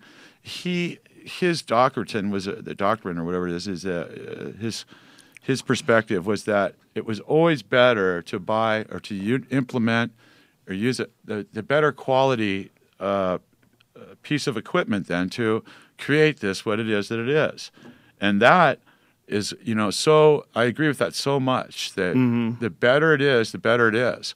Just saying, oh, you can get away with it. Oh, we could do it this way. It's cheaper. Or, I find it if you could figure out the best way to do things, that's the way to do it. First class. You got first class or no class. You know what I mean? And these people come up with this thing. Oh, this is why I used to mix sound, right? I do monitors, mix the stage. So somebody say, hey, how is it? I say, oh, it's okay, pretty good. I say, no. We don't do pretty good. We don't do okay. We get it just the way you want. I'm going to have that in a second for you. You just communicate with me, and we'll have it just exactly the way you want that. Not a problem. Right. Well, that's like many aspects of life. There's some people that are happily half-assing things. Yeah. Just happily just getting to the end of the day. Can't stand it. Slumped over, and just tired. And then there's other folks that, like you, who are fucking crazy, who figure out a way to invest an incredible amount of time to try to renovate and reinvigorate this business that had kind of been forgotten about. I mean, when you came along, there was like samadhi tanks, and then there was a couple other ones that you could kind of find online, that were made in Europe. In Europe, it had a little bit more popularity in Europe. They had that Pathfinder, and then they had. Let's see. Oasis has been around from the beginning. Why was it more popular in Europe than it was in America? You know, any ideas? You know, they were. You know, I really don't know, to be honest with you. It still wasn't popular. I mean, yeah. it's still way more popular even now overseas. Like I get letters all the time from. There's a new place that opened up in London. I believe there's one in Manchester that opened up, and I get messages from those guys all the time. So I know they're opening up new ones. Yeah. So it's not like it's already there and established. No. Well, that's what we were talking about earlier a little bit. You know, on the way over here, we had a chance to have a little brief discussion about the, you know, the future in the industry. There, I got a chance to show you some of these rules and regulations now that have been, you know, pinned up by, you know, the various health agencies, NSF, National Sanitization Foundation. And, well, just explain that to people. There's home tanks and then there's commercial tanks. Right. And, you know, people always, when I tell them, hey, you should go to the float lab and get in a tank, they go, wait a minute, somebody been in that tank before me? That is a very good question. And that is a question that up until now hasn't been like completely thoroughly examined. And your tanks, like when people come over my house, one of the things they always look at is like the back of the tank where all the equipment is set up, and they go, what the fuck is all that? And I go, well, that one does ozone, these ones are filters, and like, is that overkill? I'm like, I don't know what overkill is. I don't know. All I know is the tank is awesome. Crash makes the best tanks. If he says it should be like this, then it probably should be like this. But when you talk to people that have other tanks, they go, dude, I got like a little fucking spa pump. I got a little spa pump that's about the size of a basketball, and that's it. And you got like a JPL fucking setup back there with digital this and fucking it just keeps control getting more panel. and more complicated as we get more and more involved with the authorities, like UL. Yes, and UL is what? Underwriters Laboratory. They do all electrical certification for any kind of stuff like this. These people... That, you know, like what had happened to mine, where mine shorted out, is fairly common. I showed you the email too about this and that. These electrical issues. Well, you got an email without naming anybody. There was another manufacturer that makes pods, and his pod melted. You know, into oblivion. Yeah, he had, you know, made some sort of a thing, and it fucking fell apart. There's awesome ones out there, but we don't want to sling mud or anything. But for home use, it's a different thing. And a lot of these people are taking these home use ones and they're using them for these commercial places. And all these different people are going in there, and who knows if they're jerking off? Some of them probably. Let's be honest. And where's that going? You know, it's like if how are you going through your little spa filter. That's not enough for me, man. Yeah, exactly. There's a video. This is the video that Brian made. Air is and where the water is. It doesn't feel. Yeah, well, this is all the shit that I've already said before. I mean, earlier in this podcast. Your voice sounds so different. That was before I got my nose fixed, man. Wow. And then on top of that, you can't hear anything because your ears are underwater. Your face is floating above the water, but your ears are essentially we already said all this stuff. But you can watch the video and you can kind of see it. Yeah, my nose, when I got my nose opened up, changed my voice a little bit. That's crazy. But I can breathe out of my nose now. Yay. All right. For all my life, dude, I had no nose. My nose was a useless piece of shit. It was just bad cartilage and scar tissue in there. But now, beautiful. Now I can smell when Brian's been smoking cigarettes, too. Busted. Smell from a mile away, this motherfucker. So that's the tank from, what is that video from, Brian? What year was this? Wow, that's a good question. I would say been a while. 2009, maybe? Is it really that recent? I think it's been more than that. Maybe. I don't know. Because this was tank number one. Yeah, that's a number. By the way it's facing. Yeah, this is like another. See, we're like 12 steps from that. You know, Joe, we wanted to get over and switch it out for him because he's deserves to have a more updated version. He was okay with everything, but once again, see, okay is not good. You know, I don't want to hear okay. Well, that's not okay with me. Even if it's okay with you, still not okay with me. And so that we were so happy to be able to get you up to speed. We still have some steps to go for you, though, too. We'd like to. What are the steps? Well, this is the previous version now of what we have.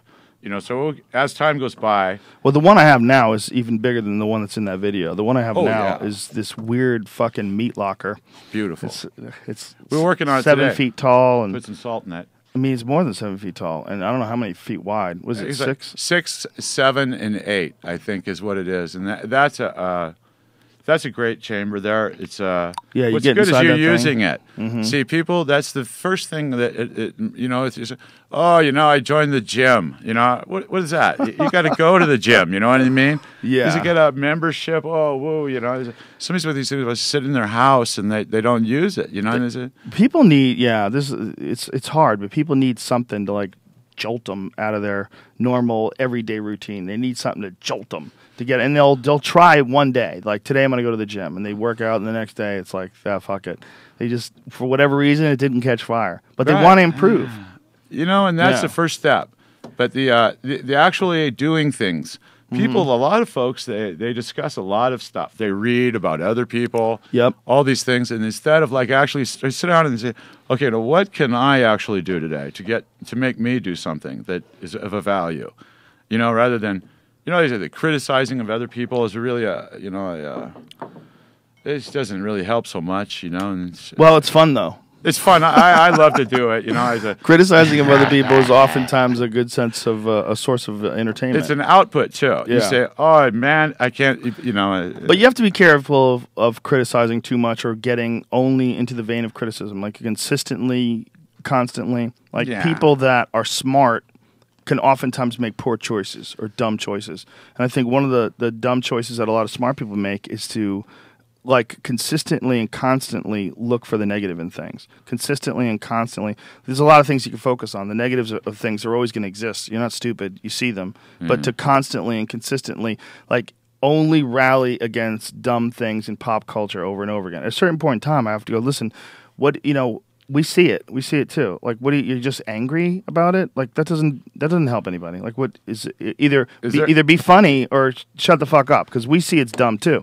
And it's not, The funny part is best. If someone instead Make a joke. sort of added, to the good part of our culture, come up with something that's entertaining, come up with something that taps into what people would like to be getting. Here, there's more in this one if that one's empty. Oh, I'm all right. I don't know. Either way. Here. Thank you, my friend. You're welcome. I just think one of the things that the tank provides is this sort of introspective moment that I think a lot of folks are missing. And sometimes people get caught in patterns, and you can get caught up in a pattern of negativity. You can get caught up in a pattern of depression. You can get caught up in a pattern of regret. You can get caught up in a pattern of friendships, of kindness. You can get caught up in a pattern of affection. You can get into good patterns too. You just have to reject the bad ones when they come along. Don't indulge. And be ready for those changes. Make sure that that's what that chamber is. Be self-aware. You go in there and you got to look at yourself. When I first started doing it, I got in and I didn't even know what it was or whatever, but I would be in for an hour every day. I would go in there and just beat myself up because I was a damaged goods, No way. Crash? I'm not buying it. Yeah. Once upon a time, being modest, sir. Well, I would anyway. But getting in there every day for me for 1 hour in the beginning. See, I didn't even know what it was, but I knew that's what I was supposed. So I'm in there, and I'd like beat myself up. I'd come out of there, I'd be like beaten up, and I'd get out and I'd go, wow, I feel pretty good. I could sit down. And I used to have a PA out there. I was in a ranch. I had a ranch and a big screen and everything. But I would come in there, and I always need people around me and stimulation and stuff. But I get out of that chamber, I come in all by myself and sit down and not turn nothing on and just sit there and feel actually relaxed without use of drugs. Yeah. I'm reliant on certain things in the past to make me feel different ways. But the chamber now it was able to affect the way I felt, as a matter of factly, without the use of any kind of additives. And when I learned about that's quite impressive. It's quite a game changer. You now have a window into yourself. You can now go in and look at you and see what that is, and then say, hey, woo, look at that, what that is over. Same thing, because you're aware of what you are and who you are, what you did and where you've been and whatnot like that. But you have to be willing to, admit to all that, surrender, whatever, and then pick yourself up and start to use what it is that you're able to figure out about what to do from here. Exactly. And stand by it. Don't compromise. And the tank tells you that. Like, I mean, the experience sort of introduces you to yourself. Yeah. And there you are in this box, and you realize there's two parts of me. there's this thing inside of me that apparently has better information, and then there's this thing outside that wants to get high or goes to go see chicks or do whatever you're going to want to do. You say, go out and blah blah blah. You eat too much. People do different things, you know, and gamble, gambling. This is all kinds of smoking cigarettes. And we get a hit from that, you know. Booze! You know, and but the effect that these things have, see what they do is they'll alter your perspective of yourself. Sometimes you have these, like sometimes you see how people are drunk and they're all like, la, la, la, la, you know, and they're really, you know, it kind of gives them an impression that they're more happy to be around or something. Right. And yeah, the drunker they get, the stupider they seem to be. Mm-hmm. But they don't seem to evaluate themselves from that perspective. They think they're more fun or something. Yeah, self-evaluation is it's one of the hardest things to do, right? It's one of the hardest things for a person to do, to step away from their whatever inaccuracies they've been telling themselves to make themselves feel better about their life or their situation, and then to force yourself to go, you know, this is not right. This is this. And society has an influence on you as well, because you don't want to look too, like you're saying, you know, I can remember certain, I want to get into this, start talking about certain things, and then people go, oh, you know, I don't want to talk about that or whatever. Say that. So you got to have it's good to work on yourself. I'm big on the selfishism. I think. What are you saying though about people not wanting you to talk about certain things? Like what kind of things? Well, like conspiracy theories. Yeah, stuff like that. You know, kind of a negative thing. Because when I was, you know, in Vegas, the same place. Mm-hmm. And the guy, we're loading the show in, right? And the truck driver goes, oh, there's the Kim planes. I go, what? He goes, yeah, look at that. And I go, oh, my, I couldn't believe it. There's airplanes spraying us, man. I go, unbelievable. So I was damaged goods from that. That messed me up for years. And he said he quit telling people about it because he's driving a truck. They go, oh, yeah, take another hit on the crack pipe. Meanwhile, there it is right in front of you. Yeah, he should stop telling people about it. And he should just go on Google and find out what it actually is. Then there was nothing. This is like 15 years ago. Well, it's not chemtrails. See, this is where people are really confused. It's just airplanes create artificial clouds and hazy environments. If an airplane is going through the atmosphere and there's a certain amount of condensation, it creates an artificial cloud. It just does. The jet engine. You should look into this more than anybody because you've talked to me about this before, and I know that you probably have these ideas in your head about the government spraying things in the sky. Oh, I didn't say the government. I'm sure whoever it is. Airplanes. Someone may have done that at some point in time. Right. Most likely has done that at some point in time. But that's not what you're saying. When you're seeing those clouds that go across, those are actual clouds. They're clouds that are being made by jet engines. Like this has all been proven. This is all scientific. Everyone agrees on it. It's not. There's no controversy about this at all when it comes to people who understand jet propellant engines or jet engines and airplanes in atmospheric conditions. Like there's been articles about this since the 1980s. I mean, this all it is when in 2001 when September 11th happened, there was an article that was on CNN.com like a couple of days afterwards that was talking about the changes in the temperature because there weren't the artificial clouds that we're used to having overhead on a daily basis that are created when planes fly through the atmosphere. So it's not something that they were being like secretive about. This is just an effect of airplanes. The real chemtrail, this is one of the things that I said on my television show when we covered this, is they that said you did they're that, burning jet fuel in the sky. That's the real chemtrail. We're polluting the sky, and we just love it because we can get across the country in 5 hours. And that's where guys like Elon Musk and these geniuses that want to create these incredible high-speed trains, that's where these guys are so amazing. Because if they could figure out how to do that and use the same sort of technology that keeps Google cars safe, and if everybody can work together and make these, we might be able to change the environment. Like the amount of jet fuel that we burn, there's like thousands and thousands of flights every hour all across the country, constantly going back and forth. You know, the rocket ships apparently take a lot of propulsion to get out. There's incredible some people amount. Work on the rocket ships. I talked to them, and they say, oh yeah, the biggest thing is the pollution that's created when these things blast off. The amount of whatever goes into the atmosphere. But, look, you see fire. Yeah, a lot of. You don't ever see fire unless something that's not good is on fire. Yeah. You know, if fire's coming out of a metal tube, that's never good. It's never good for the now, world. Though, is that people have that opportunity to investigate information That's why right now I think that ignorance and negligence are sort of the same thing. They're like people say, "Oh, I didn't know." Well, you didn't know because you didn't care enough to look into it. I mean, that is true, but sometimes you get caught in a situation where you don't. You just still don't understand, even after all the facts are in. Well, you also have contrary opinions back and forth. There's a few things that are very, especially when it comes to like certain historical events. Like there's a lot of people that want to talk about, like JFK is a good example. There's a lot of people that love talking about conspiracies. They like to wrap that one up tight. And when you have these conversations with them and you look at the contrary evidence on both sides, pro and con, it's like, wow, there's a lot of like massive amounts of confusion as to what the actual events were. What actually took so many place. people wanted him dead that you can't even you couldn't pin the tail on that donkey no matter what. Yeah, I mean, he had multiple people that were upset with his actions. Boy, would they be so lucky if it was just a lone nut. Boy, would they be so lucky. All those other people would be so lucky. We would be so lucky because then the situation would have perpetuated to this point now.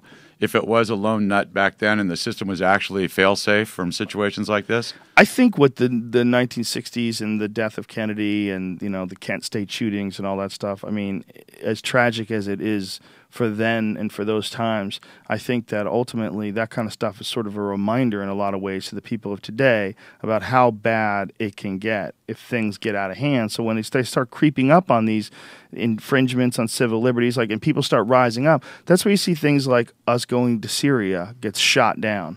I mean, you see the entire country, both Democrat and Republican. That was the first time that ever happened where they had made a plan to go in and invade something, and they did not do it because of the voice of the public. The voice of the whole public. It's like how many Republicans at this point in time are tired I of don't care wars. if you got a blue suit, a green suit, a purple suit. People just are like, enough, please, enough. Just thank you. We're broke, and we're not invading other countries. And what for? Exactly. And we're not fixing the problems that we have at home. How about the fact there's no water?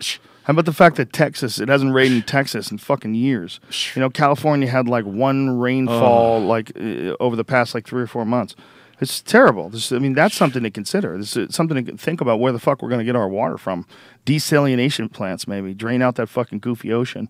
Tired of those fish sucking up all the good water. What's happening with the fish all dead off over there, too, everywhere? What's going on with the fish? That a lot of times is a side effect of pollution, too. Or it could be a side effect of certain types of, fish need a certain oxygen level, and things can happen and they develop dead zones in the water, and there's no oxygen, and all the fish just drowned. You've seen that on the... There's like gazillions of them, the hundreds of thousands here, there. We looked all over the world, it seems like there's problems, but it could be just...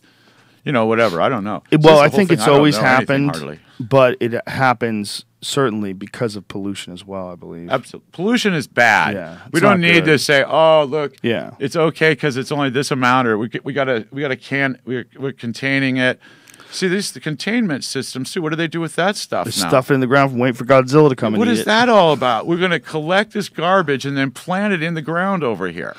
Well, that's what a little kid does. When you sweep it up, it's in a cartoon. You pick up the carpet and you sweep it under the carpet and you put that carpet down and no one knows shit, Yeah, it's a very childish way, but it's also the people that were alive that implemented these systems. They're not alive anymore. And when they were our age, it was a completely different era. And then when you go back to look at the distance between us and the 1940s, go back and look at the 1940s and the distance between them and the same amount of time, and you're in the 1800s.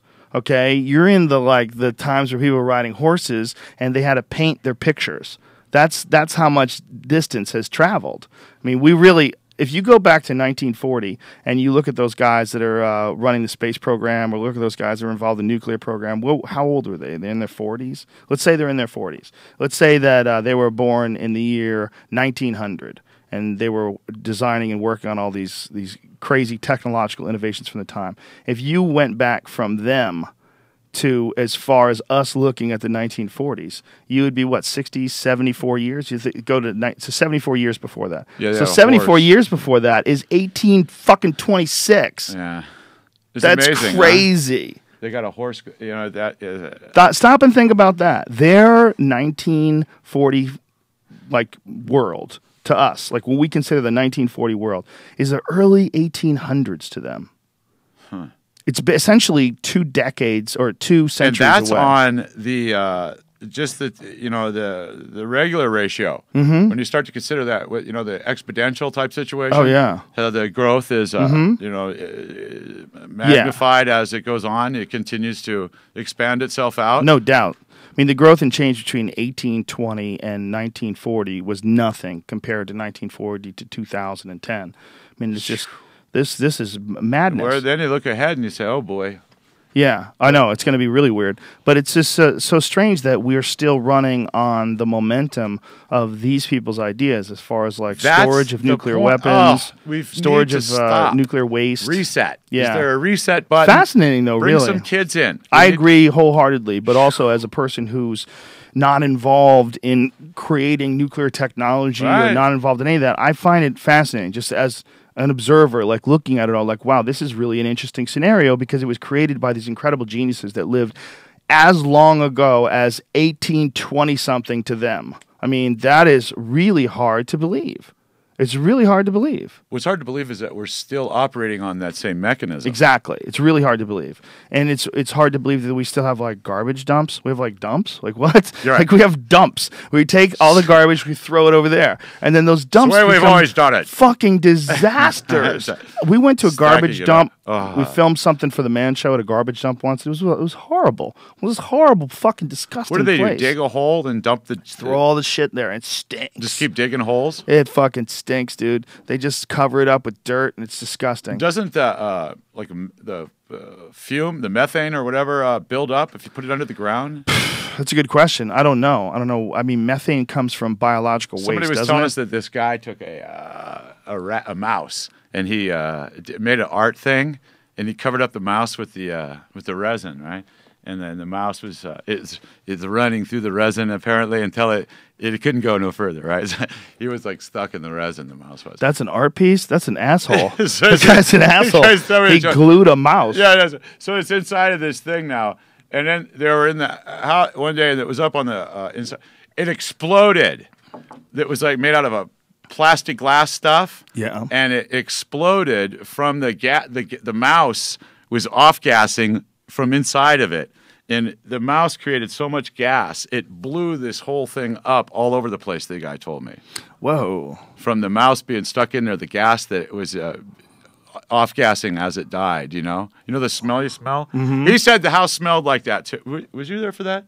I forget who was telling me now, but somebody was, and they had to come and do the mop down on the house and everything, but...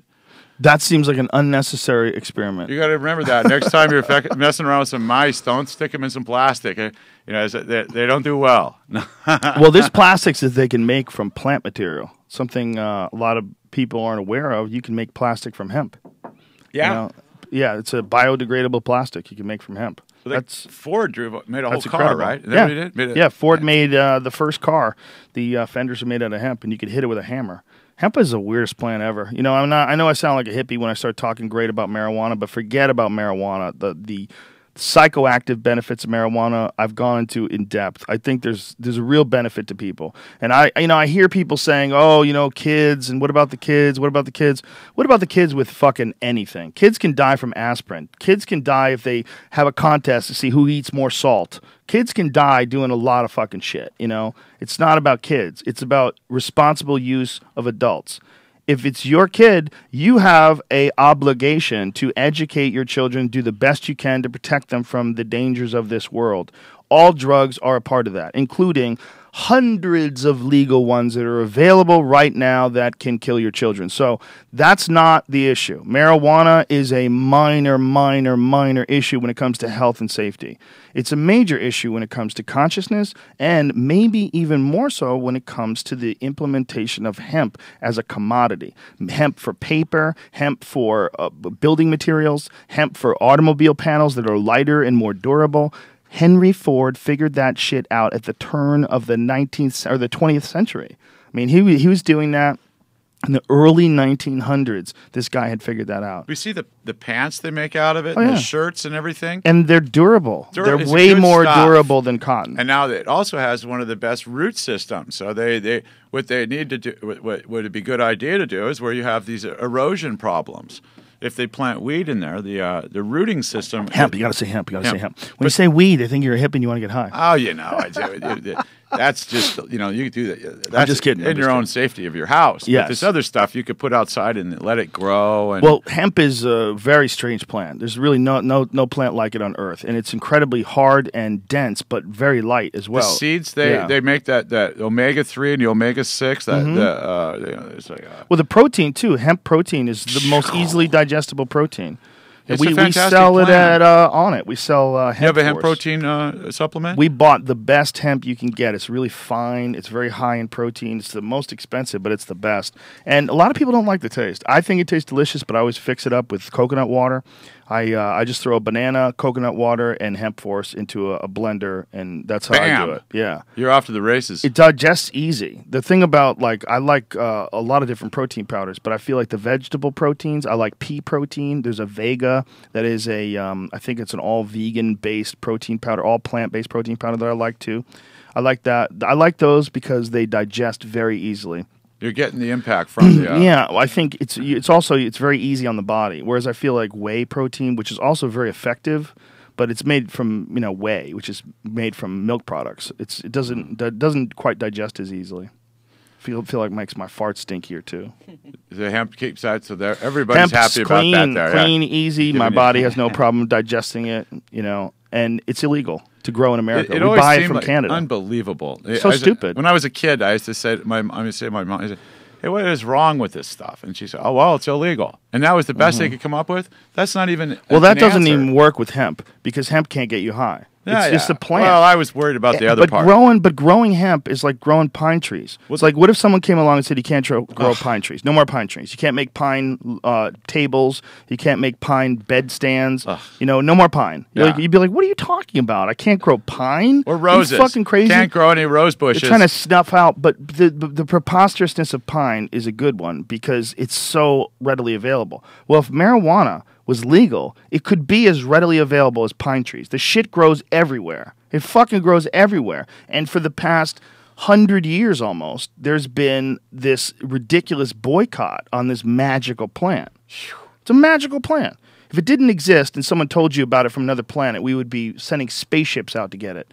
If we found that there was pot growing on the moon, and they found if the astronauts went to the moon and they came back with a plant, and over the next decade they analyzed this plant and found it to have 1 million different uses, psychoactively, medically, to treat PTSD, interocular pressure from fucking glaucoma, to give people their appetite back when they're going through chemo. You go through a laundry list of benefits that this fucking alien plant had. They do that fucking, what's that Virgin guy, Richard Branson? He'd be sending spaceships out to the moon with farmers. They'd have Mexicans in space flying to the moon to harvest the marijuana and bring it back home. That's what we got it here. Yeah, and we got it here, and these cunts are trying to keep it illegal. It's amazing how these dummies like that Chris Christie dummy. I don't understand it. Well, I understand. It's dummies. They rail against it. They rail. They rally. They scream. They cry. Corporate guys. What we need to do is have them on the right side. They need to get high. They need to just chill down and say, listen, hey, okay, we're going to do what we can do to make things better. Yes. And get on board. And then people say, hey. And the best way is for you to get high. You got to grab them. Yeah, or sell that stuff. Don't grab them. Make it. Say, listen, we use it in our product now.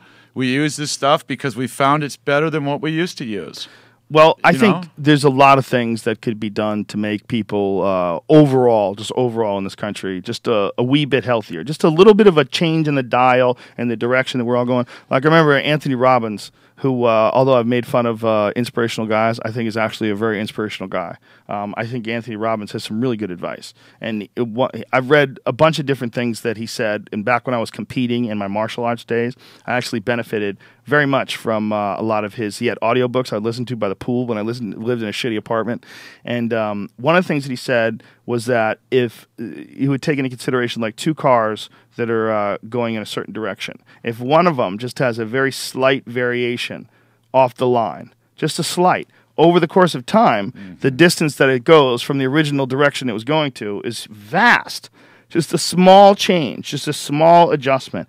And I think that could be said not just of cars that are driving parallel to each other, but of a culture.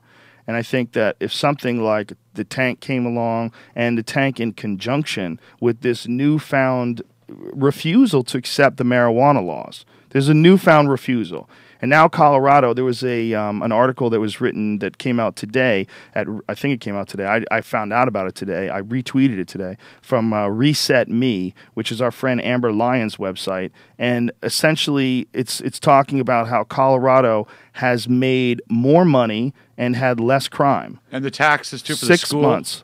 Read about the school. Yeah. They gave them $0.9 million or something for the school system. The woman who wrote it, her name is Laura Pegram, and it came out on the 27th. So that was 3 days ago. They put money in the school. Yeah. Can you imagine that? They're doing something on the planet that's putting money into schools. And they have a problem with this? And it's empowering people to start their own business, the right people. People who are into weed. They're going to start their own businesses and get rich. That'll be a weird thing when weed farmers are like a bunch of rich people running around funding schools. Weed farmers are paying for the police to have better facilities. Weed farmers are paying for the fire department to be better equipped. Weed farmers are paying for the teachers to make more money. Like, this is all, it's not just a pipe dream. Weed this is all a very farmers are possibility. working with the community and the officials in the community to create a situation. These guys could be major influences on the entire, not only at this part, right in the podcast, people that are listening who are not into weed are like, that's it. That's it. I'm fucking hanging up. This stuff's all fucking indoctrination. Yeah.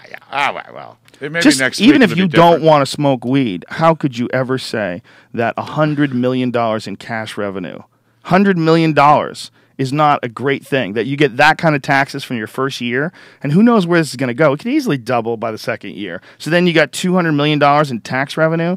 Oh, my goodness. And then they focus where it went. How much of the tax that you paid last month went to the school system? Who knows? How much did the school get? Dude, Colorado's, care about anything Colorado's else. Not that big. No. I mean, it's big, but it's not like the amount of people as California has. Right. Not even close. So you spread that money out. Yeah. If you got, you had, so there's 800 kids and they made $1,000 or whatever. Dude, do you know how much money marijuana would make in California if they just sent it loose? Just set it loose. Just unleashed it, fully legal. Let's go. I mean, just the medical industry here is so gigantic. There's businesses where doctors just give people weed prescriptions. That's all they do. That's all they do. They have a line of people with headaches out the door. That's their business. Everybody's paying $40 and they're keeping it moving. And that's legal. I mean, it's what they've done legally is crazy. If they made it fully legal, if they just said release the hounds, it would change the culture. It really would. And it would help a lot of people. It would help a lot of people that are resisting it. It would help a lot of athletes. And the big one that would help a lot of athletes is edible. Edible marijuana for inflammation, for injuries, for relaxation, for stretching, just for your body. Just forget about the psychoactive effects of introspection and self-analysis and all that other stuff that comes with the eating it. There's physical benefits that would be pretty substantial. Nutritional benefits. There's the nutrition. You already talked about that. You can eat it. It's really good for you. Super healthy. Great for your skin. Hemp oil is good for your skin. You can cook with it. It's crazy. You could make a car with it. Yeah, you could run a car on it. You could run a car. You could burn hemp oil. Right. The whole thing is so ridiculous that if you looked at it on paper and it wasn't the Somebody case. said, hey, we have this stuff. We just figured it out today. It's called a slippery whatever, and we have it. Well, it would be a great plot for a book. If there was a company that somehow or another managed to plot against one of the most beneficial plants on Earth and suppress the development and use of it for almost a century. If that was a book, you would be captivated by this plot. Like, could this happen? Is this possible that one of the most beneficial plants ever known to man could be stifled? They might have known about it in the beginning and then cut it off. Like say, this stuff could catch on. I think that what happens is, one of the things that happens is when anything is illegal and then you start arresting people for that thing, you make a business out of arresting people for that thing. You make a business out of that thing being illegal. And then, like we were talking about before, when those guys are out of a job, they're just out of a job. So they'll fight to keep their fucking job. And one of the best ways to keep your job is keep more things illegal. Right. If you're a guy who arrests people for shit, you want to make sure that more things like marijuana stay illegal. Because especially the DEA, what would they could do if marijuana became legal, and then people would have to start considering all sorts of other drugs becoming legal as well. Maybe they could figure out how to direct the business aspects of it. Just so you take this money now, and we'll have agency, let's say, that works directly with these people that then, maybe then they could have a place in being helpful, Yeah. I mean, obviously, folks, this is not something that we thought out in advance. We're trying to work this shit out on the fly. Yeah, this is not the best way to design a government. But it might be better than what's already in place. What's already in place is just fucking silly. You can't tell people they can't have weed. Stop it. You can't tell. It's not very nice to involve yourself in other people's business like that when they're not involved in yours. Especially if you're ignorant. When I was first starting to work for the UFC, I would often encounter these articles that were written that were critical of mixed martial arts. And I could tell by reading the article that the person who was writing it had no idea what they were talking about. They didn't understand the sport.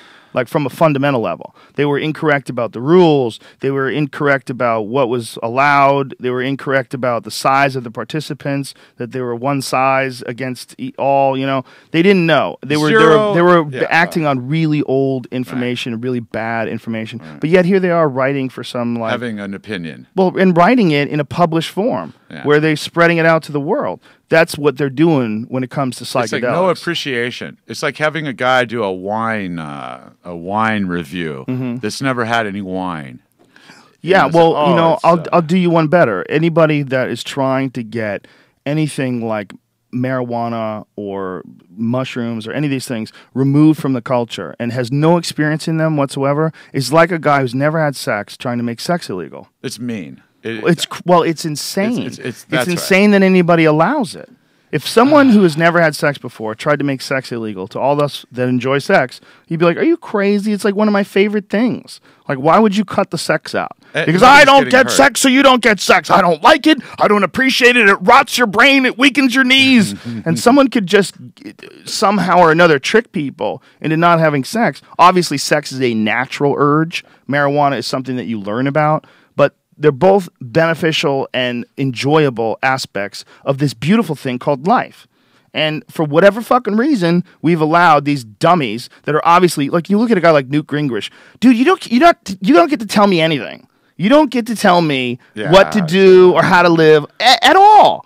You don't get to. I don't believe in you. I think you're a corporate puppet, and you don't get to tell me that pot's bad. When I look at Chris Christie, you're 300 pounds, you don't get to give advice. You don't get to give advice. Oh, marijuana rots the brain and this. What about your fucking brain that's allowed you to balloon up like another animal? You don't even look like a human. You look like some sloth, some walrus type creature that's waddled out of the ocean and put on big pants. You're a ridiculous person. You can't talk about marijuana. You don't experience it. If you don't experience it on a regular basis, you don't know what the fuck you're talking about. And that's the problem that we have in our culture.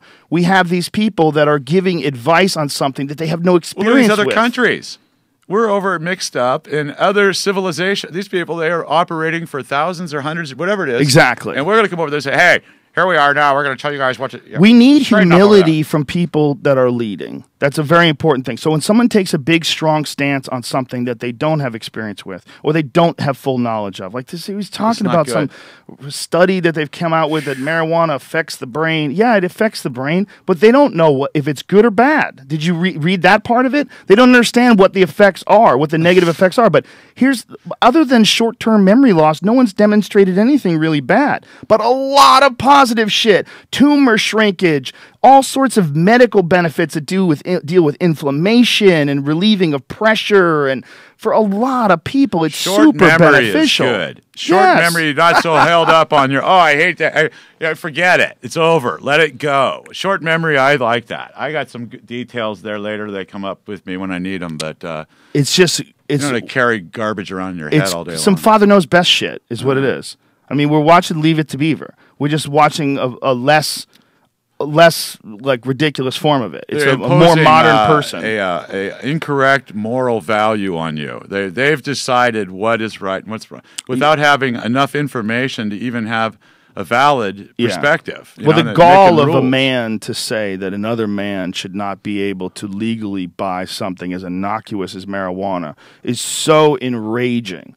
Who the fuck are you? You can't smoke a joint somewhere by yourself, especially a person who placates themselves. Obviously, you're not some militant fucking like the gunny and Full Metal Jacket. Placate. I don't know that word.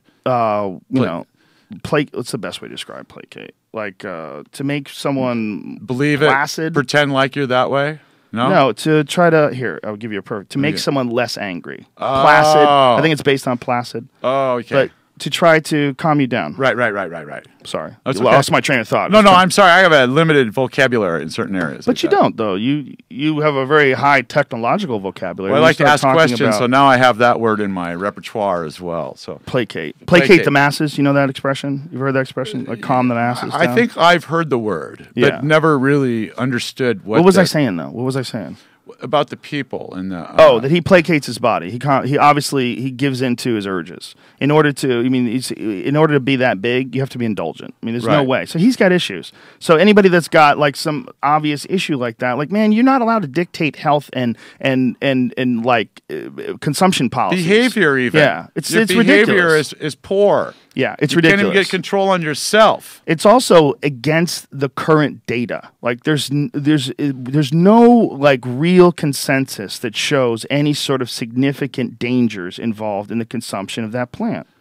Certainly not like some of these other ones that have how many dead this year from. But you know what? Those other ones are fine too. I don't have a problem with aspirin being around, but aspirin will fuck you up if you get crazy with it. You know, you're your own architect. You know, a lot of people die every year from aspirin. Aspirin kills people. You know, I mean, nobody wants to think about that, but people can die from a lot of dumb shit that doesn't make any sense. It's available everywhere. It's not. Our issue is education and honesty. And if you're not honest about something as innocuous as marijuana, then why am I going to trust you about anything else? Like what? Where's the dangerous shit? No. Oh, we're keeping that legal because it's always been legal. Well, I'm not saying you should make that illegal, but you got to let the less dangerous shit in too. Yeah. And what if the less dangerous shit changes the way people look at everything, including the dangerous shit? Right. And that's a real possibility that psychedelics offer to a lot of people that are addicted to diseases. A lot of people that have PTSD, that are addicted to diseases, have had extreme benefits from psychedelics. It's illegal, Crash. See, that's like I told you in the beginning of this. When my mom used to say, "Oh, so what does that mean?" I don't even understand what that is. I'm ranting too much. I just get upset, and I apologize to anybody who's heard this before, but I can't help it at a certain point in time. Just it hits me, and I'm so confused by it. I feel like I need to repeat it because it's the worst part of where we're at. It's a bottleneck. It's one of the worst parts is this lack of understanding about what should and shouldn't be happening to us, whether it's our government committing to wars, or whether it's the people's emails being spied upon, or whether it's people being forced to not consume certain things that would offer different perspectives, or people being morality. Yeah, people telling you what you can and can't do that's not hurting anybody else. And I think one of the things that I'm attracted to is altering the current way that I think and altering the current way that other people think, and giving you a perspective of the paths that we just get on. We get stuck in these fucking grooves, and it's so easy to keep making those same turns over and over again whenever you hit these very similar moments in your life. And that's where something like the isolation tank is so good. It's so good to just get out of that groove. I can't, I think, like when I met you and everything like that, I think I went to, I don't know if I'd just gotten back from Costa Rica or somewhere. I thought, this is never going to happen. People are never going to get with this. And then, because it was just, you kept trying, but now it seems as if these people in general have gotten up to a place where they're more willing to experience themselves and then make action on that. Yeah, I think people are waking up with a lot of things. I mean, what you were talking about earlier about Pilates and yoga, I think people are just waking up about their body. People are really concerned about where their food's coming from now. This is something that hadn't really existed decades ago. No one was concerned about organics, or no one was concerned about GMOs, products in general. Just the fact that I'm not necessarily saying that GMOs are all bad, because I don't think they are. I think there's definitely some benefits to some genetically modified organisms, but I think it's important that we have the conversations, that people who are really intelligent start dedicating time and effort to researching what the benefits, pros and cons, and then relaying that information back to the people who grow it, and relaying it back to the public so we know what we're in for.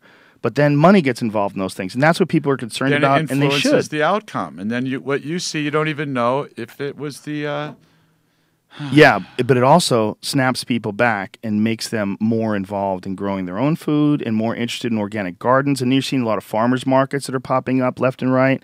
I think farmers markets are amazing. You go there, you get a direct connection with the guy who actually grows the food. This is the woman who actually milks these cows. This is the guy that actually picks this celery. He's right there. This is their special tomatoes. They have heirloom tomatoes. You get to meet these people. You know, I think that sort of connection is exciting to people. And that's the blowback away from a lot of the other stuff. But it's all because we're getting this information. And we're getting this, and we're able to make our own decisions. Now that becomes kind of appealing. Yes. Maybe years ago, you really don't want to meet the farmer. You really don't care where his tomato came from. Yeah. But now it's kind of like more interesting to understand, you know, the orientation, you know, how it's happening, or you know, what's going on. People are more and more like the spray on them, the Roundup, like you said, ADM and all. People back, stuff just happened, and they really weren't, you know. I don't know if they were just caught up in whatever was going on. Stuff. It's they didn't have a way of communicating about it like we have too. The internet really is. Someone could put up a incredible. blog about here's the dangers of this particular pesticide on your tomatoes, and then you hear about that and you go, "Whoa, that is not good," and that's real. The pesticides kill bugs. Why do they kill bugs? Because they're fucking poison. Why are those plants not getting poisoned? Well, they are, but just not enough to kill them. They figured out a way to make them tougher. Whole Foods one day, and I'm in there, and this guy was in there spraying the stuff, you know. I said to him, "Hey, what's this? Conventional grown or organically grown? What does that mean?" He goes, "I guess if it's organic, it's done without poison." And I said, "Huh, all right."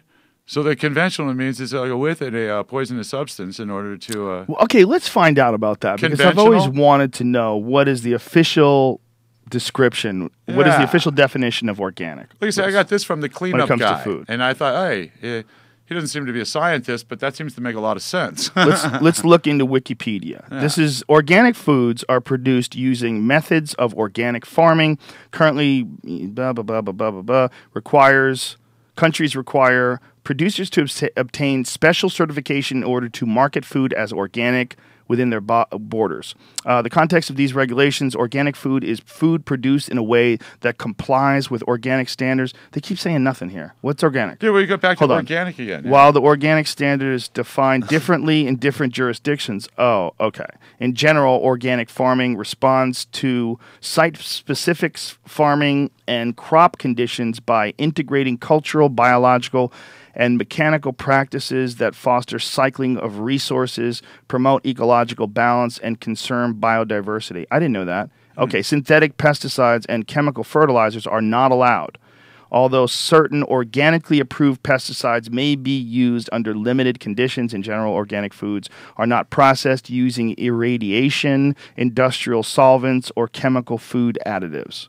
I didn't know the first part, though. I didn't know it was defined by cycling the conditions, cycling of resources. Well, that's what they need to do, mulch, right? To keep and the nutrients in the soil there. Yeah, that's one of the most difficult things. Crop apparently. rotation, I guess, is crop rotation, and also when you have enormous chunks of land that are just dedicated entirely to corn or entirely to this or entirely to that, a lot of times those farmlands become minerally deficient, and they have to actually add minerals to the ground in order to. I think they would use, in the old days, they would use fish and stuff like that to try to replenish their garden. Fish is apparently really good for that. But yeah, the idea that that's a weird thing to want something to be organic, you gotta ask for that. It's like, how did you allow people to pour poison on food? How did you allow people to grow? I mean, isn't there another way to deal with those bugs? Can you hire someone to clean the bugs off, and you have to fucking spray death from the sky? It sounds ridiculous. My version of it sounds ridiculous. Birds and animals. Do birds eat all the corn too, though? Don't they? I don't know. Animals do. Covering on it. Well, I don't know who eats it.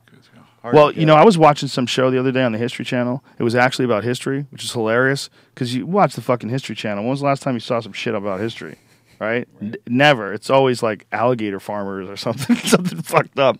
But it was about locusts. It was all about the early 1800s, and these people were traveling across the United States, setting up farms and stuff, and the locusts hit these people's farms, and they had to send in the army to bring these people food. I mean, these grasshoppers, these locusts, were they filled the sky for hours. Like for hours and hours, they filled the sky and just flew by and just destroyed everything. Just tore through people's crops. And they were talking about how big it must have been, the millions and millions of bugs that must have been in the air. Yeah. They said it was went insane. straight for the corn, though. They went straight for crops. They just buzzed through and killed everything. They said you would see it as a storm cloud coming at you. And then as you looked down, or looked up rather, you would realize somewhere along the line that wasn't a cloud, that was a storm. You'd it was a cloud of bugs. Did they make a clicky sound or something? Pull up video of locusts. Pull up some locust video from the, What does a locust sound like? Does it got a clicky sound when it's flying? I don't know. I've never been around locusts. I've been around grasshoppers, and apparently they're in the grasshopper family. Yeah. Where's these locust shells? That's so disgusting. You just like go outside, just see this empty shell of what looks exactly like a locust, but it's just like the shell of it. Just the outside of those things. But if you've ever heard of like biblical predictions, locusts was involved in biblical predictions of apocalyptic conditions. They always talked about locusts. Locusts taking the sky. Yeah, like when you think about like old horror movies, like the demonic possession things. A plague of locusts hit Egypt this weekend, causing some citizens to burn tires in an attempt to ward them off. That's when shit gets ugly. Burn tires? Burn tires. Swarm of locusts were spotted in like several that. districts of Cairo on Saturday as they invaded the Giza area of the Middle Eastern nation. Oh, let's see this shit. I can't wait. It's like a previews for a movie. Yeah. What is it, Star Wars, bitch? 30 million insect. Once upon a time in a galaxy far, far away. Let's see this shit. I want to see them invade. I don't see shit. Here they are. That's it? Oh, they're coming. It's not going to be pretty. This is not good film. This is terrible. Oh, I guess we're not seeing it in good HD. That's what it is.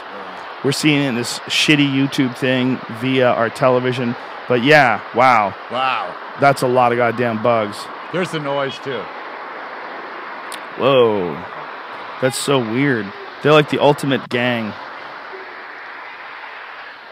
And they fly in this huge formation and just cause massive destruction. And apparently they've done it, since the beginning of time. Yeah. They'd occasionally get together. What's in the Bible, like you said, I think. In the biblical, they say, locusts, they come in the, that's one of the things that... One of the signs of gay people have been fucking each other. Whoa, look at that. Oh, boy. This is in the Congo, is that what it said? They're grasshoppers. Whoa. Why just now? Look at that. Oh, my God. That's disgusting. That's insane. People are freaking the fuck out. Bitch, shut your mouth. Jesus Christ. How old's that kid? She's over 8. Tell her to shut her hole. Right.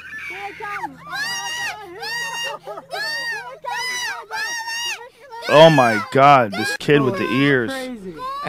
Shut this kid down. That's a lot of bug. Oh my God. Wow, that is incredible. You know what? I might be screaming like a bitch. Right? I'd be right there with the kid. Imagine being on a motorcycle just trying to get home and you're just like splat, splat, splat. And this splat, said the Congo? This is in the Congo? Yeah. Oh my God. It's amazing, man. So many of them. This mommy's not helping you, dude. What is she gonna do? Yeah, we've been sitting here for about 20 minutes. Goddamn storm. You should be so psyched that people invented cars. Right. That's how you should feel right now. You should be like, people are awesome. Look at the cars we invented to protect us from locusts. Whoa. That's what you should be thinking. You should be like, oh, that's amazing. Thank God they invented pesticides to spray to the sky and knock those fuckers dead. Can they do anything when locusts come, do you think? Can they like throw nets up or anything? What Burn can they tires. do? Yeah, what do they how do they stop locusts? You know what you do? You get like a windmill with like a very large paddle and you just put it in the center of the town, just smack them right in the face as they come in. Just kill them all eventually. When I put a sheet down below, so when you chop them up, that's a good protein powder there. It's very good for you, right? Locust protein powder. A lot of people eat bugs in other parts of the world where they have to. And they're tasty. The locust? Yeah, crunchy. You know. Have you actually eaten them? Well, no. But what are you saying, Crash? Remember, you used to get this is all going chocolate wrong. candies. Yeah, I never got a chocolate covered grasshopper or something. Really? Yeah. Did you eat them? No, I'd never tried it, but they sell that shit at Urban Outfitters, actually. Urban Outfitters sells locusts? Yeah, they sell like these weird bugs. Like you can just get chocolate And you eat ants 'em? there. And, I've had chocolate yeah. ants. Caterpillars. The thing about chocolate ants is, you know, they're actually good for you. Like ants are actually good for you. Like as long as you're not poison ants. Right. When you're eating ants, it's actually a good source of protein. So if it's a good source of protein covered in chocolate, you kind of feel like, I'm not really eating candy, but you're still eating candy. I think we put the windmill up after they hit the cornfield. Then after they're all full of corn, then we make them into the powder, and then they have more nutritional value. Well, I think even if you put the windmill up, you'd only kill the ones that are near the windmill. The ones underneath the windmill that are like your height and my height, they fly like an inch off the ground, those fuckers. Like they're everywhere. Kamikazes. Yeah, there's so many of them. There's no room. They can't all just be in the sky. How does that happen? How do they all get born? That's a good question. I think they fuck. Just all of those at one time? I think they do. That's called a clusterfuck, huh? That's the biblical clusterfuck. Yeah. Wow. We're lucky. We're very lucky, especially here in California. We don't even have mosquitoes, dude. You know, I thought about that when I was up in Canada. They have a thing called thermocell. You ever heard of a thermocell? It's weird. It's like got a compartment in it that you put like a chemical, and then you turn these suckers on, and then you put it down, and this like mist comes out. And you can't smell it at all, but the mosquitoes avoid you like the plague. So we would sit down outside in the woods, and it was really mosquito-ridden. Like, immediately the mosquitoes come near you, and you're like, holy shit, I don't think I could do this. Like, this is rough. Like, they were all over you. You put this thermocell thing down, boom. 10 minutes later, they're gone. Before that, I got like a mask on, ski mask and a hat, and I got fucking gloves on. I'm like, geez, and they're trying to bite me through my gloves, like, you fuckers. They're everywhere. Persistent. Thermocell, you keep it on for 10 minutes, there's no mosquitoes. Boom. You know what sucks is those, I don't know if they have them in Los Angeles, is the Japanese beetles. That in the Midwest, we used to get so many Japanese beetles that would have to have these bags that you put in your front and backyard where the beetles would come in and get collected in there. You know, just like every week, you just have this humongous bag of just sweaty bugs that are trapped. You have to Can't throw get it out, away. huh? Yeah. It's like a beetle hotel. Yeah, it's like a beetle trap. Just bags of beetles. Wow. Disgusting. I saw some video the other day of another thing we don't have to deal with. There was a hailstorm somewhere that had fucked this guy's car up. This guy's entire car was like covered in like dents, like everywhere, as if it had like a really bad case of chicken pox and scraped off all of its scabs. Like the whole car was just pocked in. Windows are broken. The hail was so big it shattered the windshield. If one of those hits you in the head, you fucked. You're dead, man. How many people die from hail every year? More than coconuts. 10? More than coconuts? For real? Oh, I don't know. I know some people, they say they die from coconuts. Look right? how excited I got. Well, yeah. I know. 150 people die every year from coconuts. Really? Yep. Okay, how many people die per year about hail? How many would you say? Let's guess. 50. Over 100. Die. Before I left for California, my house got the golf-sized hail in the whole Columbus area, and everybody's car got ruined. Everybody's house was ruined. People would move to Columbus just to be insurance agents for like a year because everyone's house were fucked, and so everyone got new cars. Like it was so weird that like the whole city almost got new cars at the same time. Oh my God! There's a hailstone in 1928 that weighed 1.5 pounds. What is that? How big is that? It is 7 inches. Wow.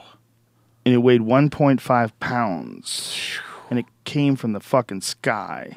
It's believed to be the largest known in the U.S. at the time. Man. They captured that bad boy, huh? 7 inches. Oh my. Okay, there's another one that in 1970 that was 1.67 pounds. So it was even bigger. Jesus Christ. A Labor Day thunderstorm caused $342 million worth of insurance damage in Calgary.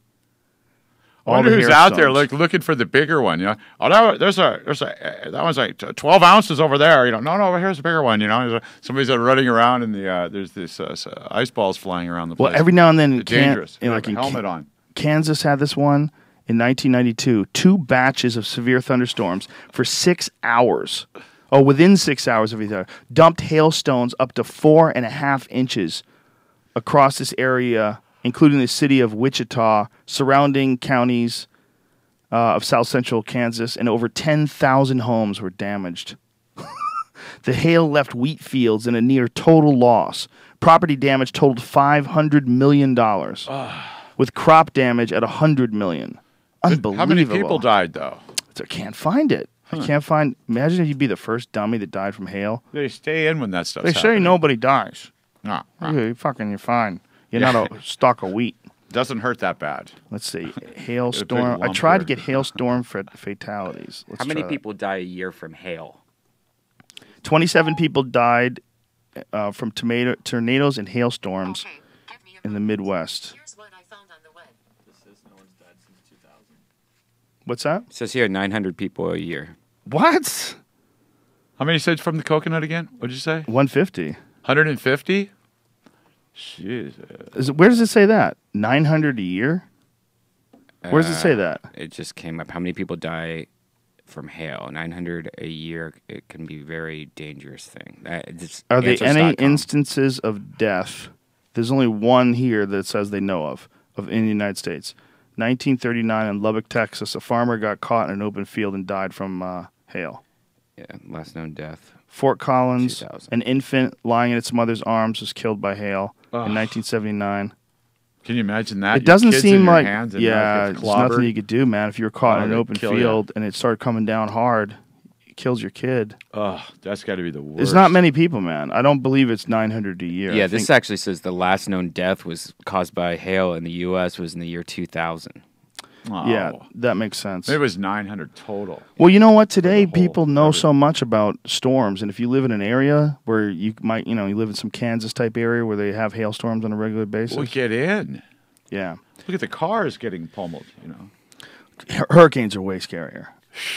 Hurricanes are the most scary. You ever see that show, This Old House? You remember? Yeah, that? I remember that guy. Yeah, Bob Vila, and they still have that show on. I watched it some PBS this weekend, and they were rebuilding the Jersey Shore, and they were showing how it's destroyed. Unbelievable. It's destroyed. But so what they've had to do is go under all these houses and like lift them up all 10 feet. So all the houses are going up 10 feet. To make them taller. To make them taller. So if the water comes in again, they're okay. Right, and they have to take That's these humongous crazy. like these Columns. poles. They Yeah. look like telephone poles, and they have to like push them into the ground like 20 feet or something like Oh my that just God. to put on. I mean, it's such a pain in the ass, and it's not going to be. They say Jersey Shore is probably not going to come back for another 7 to 10 years until it's back to normal. That's incredible. Yeah. I can't believe that they're going to do that and make these poles and then just sit there. And what if the water's under? Can you imagine fucking sitting in your house and the water comes up to the top of the pole? Yeah. And you're like, oh my God, why did I build a house here again? What am I, crazy? Yeah. I got the Ocean's boat on under the my roof, house. right? I have to put the boat on the roof. You see just the in ocean case. like slowly coming up closer and closer to the bottom of your house. You're like, fuck. And why wouldn't you just go 20 feet? Why wouldn't you just be the one person that's 20 feet? Because then you'd have to get all the way up there and the shit would be swaying in the breeze. You'd have to dig Yeah. deeper holes for the columns. You'd have to worry about, I don't know how strong the ground is there. Yeah. We had a house in Hawaii. It was on poles. It was Sunset Beach there, right at the beach. It got washed away in '69. Wow. 3 houses. The waves came up so high. Between Pipeline and Waimea Bay, I live in Sunset. There's 3 houses that were on poles because they had been washed up on the Cam Highway. When they brought them back down, they put them up on these poles, and we lived in one of them. Wow. It's pretty cool. But That the is pretty waves cool. never came up that high. I mean, I think they're only counting on tsunamis and shit. yeah, I you think know? that's what that pole thing is. But a tsunami, the thing is, if the water comes in, it's not coming in by itself. Okay, did you ever watch the tsunami that hit in Japan? Yeah, it's They're got- bringing in boats and houses. Your and house is going to get hit by a house. You're gonna get fucked. Your house is gonna get hit by a boat. Yeah. You don't want that to happen, man. Debris. You want to get out of there. Just don't fucking count on that 10-foot pole. The That tsunami. fucking There's people that stayed in many storms. I remember Gloria when I was a kid. When I was a kid and I lived in Boston is when Hurricane Gloria hit. I want to say, boy, if I had to guess, I'd have to say I was in high school. So I'd say it was in the 80s. But it was a huge one, and it hit way the fuck up the East Coast, and it knocked the power out in a lot of places. Okay, It was 1985, so it was when I was in high school and I was graduating. That was my senior year of high school. Was 85, and that's when this fucker hit, and it hit the first major storm to affect New York and Long Island directly since Hurricane Donna in 1960. So people went a long time. They went 25 years when they hadn't had a hurricane hit them. And this motherfucker came down and wiped out everything. and power was out. And I lived in Boston, which is pretty far away from the epicenter of the storm, but I remember it being utterly humbling. I remember we were in my house, we were looking out the window, and the trees were just fucking like, they were like leaves. They were blowing back and forth like they were just leaves. Like there was no weight to them. And you would go out afterwards, and just trees would be falling everywhere. Just collapsed over streets, collapsed on houses, collapsed on cars, just broken trees everywhere. And just the feeling like, whoa. Like, you know, I had been in storms before. I'd been in thunderstorms before. I'd been in snowstorms before. But there was something about a hurricane, and even a hurricane that, you know, I was way away from the center. I lived in Boston. I lived in Newton, Massachusetts, actually. So that was like, you know, a suburb of Boston. Like, man, we didn't, you know, we didn't get nothing. Just the residual was... Yeah, just the residual. Off the hook. Incredible. I mean, it was...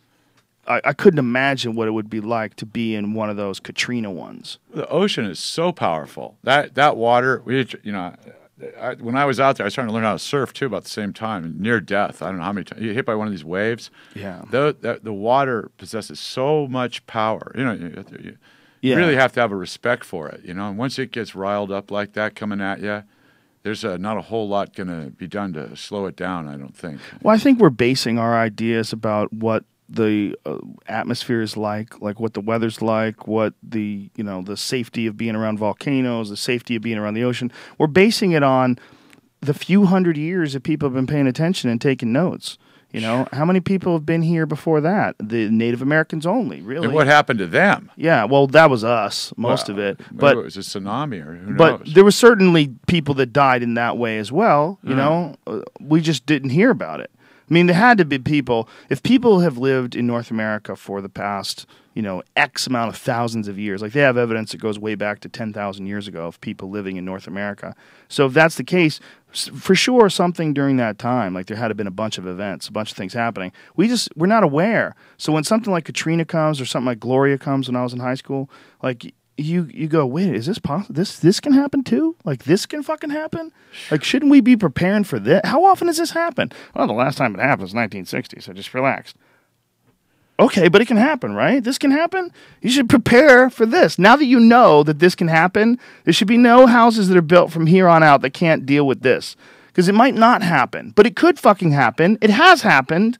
You got two of them on record. You got one from 1960, you got one from 1985. Done. What the fuck do I have to tell you? We're waiting for that. These bitches are happening. They're coming. Let's get ready. You don't know what could happen. You can get 3 of them in a year. Like the ones that existed before people measured things, they still existed. The giant fucking storms that killed people before meteorologists were invented were still valid. And this idea that we're basing it off on this tiny little window that we've been alive. You know, I've been in LA since '94. I haven't seen a single fucking significant earthquake. There's not worry. Everybody's a pussy. Are you crazy? This fucking thing's on a piece of moving ground. It's just you don't live long enough for it to move that much. Because the perspective that you're looking at, it's got to move. It's got to happen. Yeah, you're looking at it in terms of a human life perspective. Right. You got to look at it in a fractal sense, like the Earth. And there's no guarantees. Yeah, this 100 years is nothing. It could be right now. Time could be up. Well, just think about what we were talking about before: the difference between us and the people in the 1940s, the difference between the people in the 1940s, and the difference between them and the people in the 1820s. Add all that stuff up together, look at it, and just go back a few times like that, a few generations like that, and that's what we have.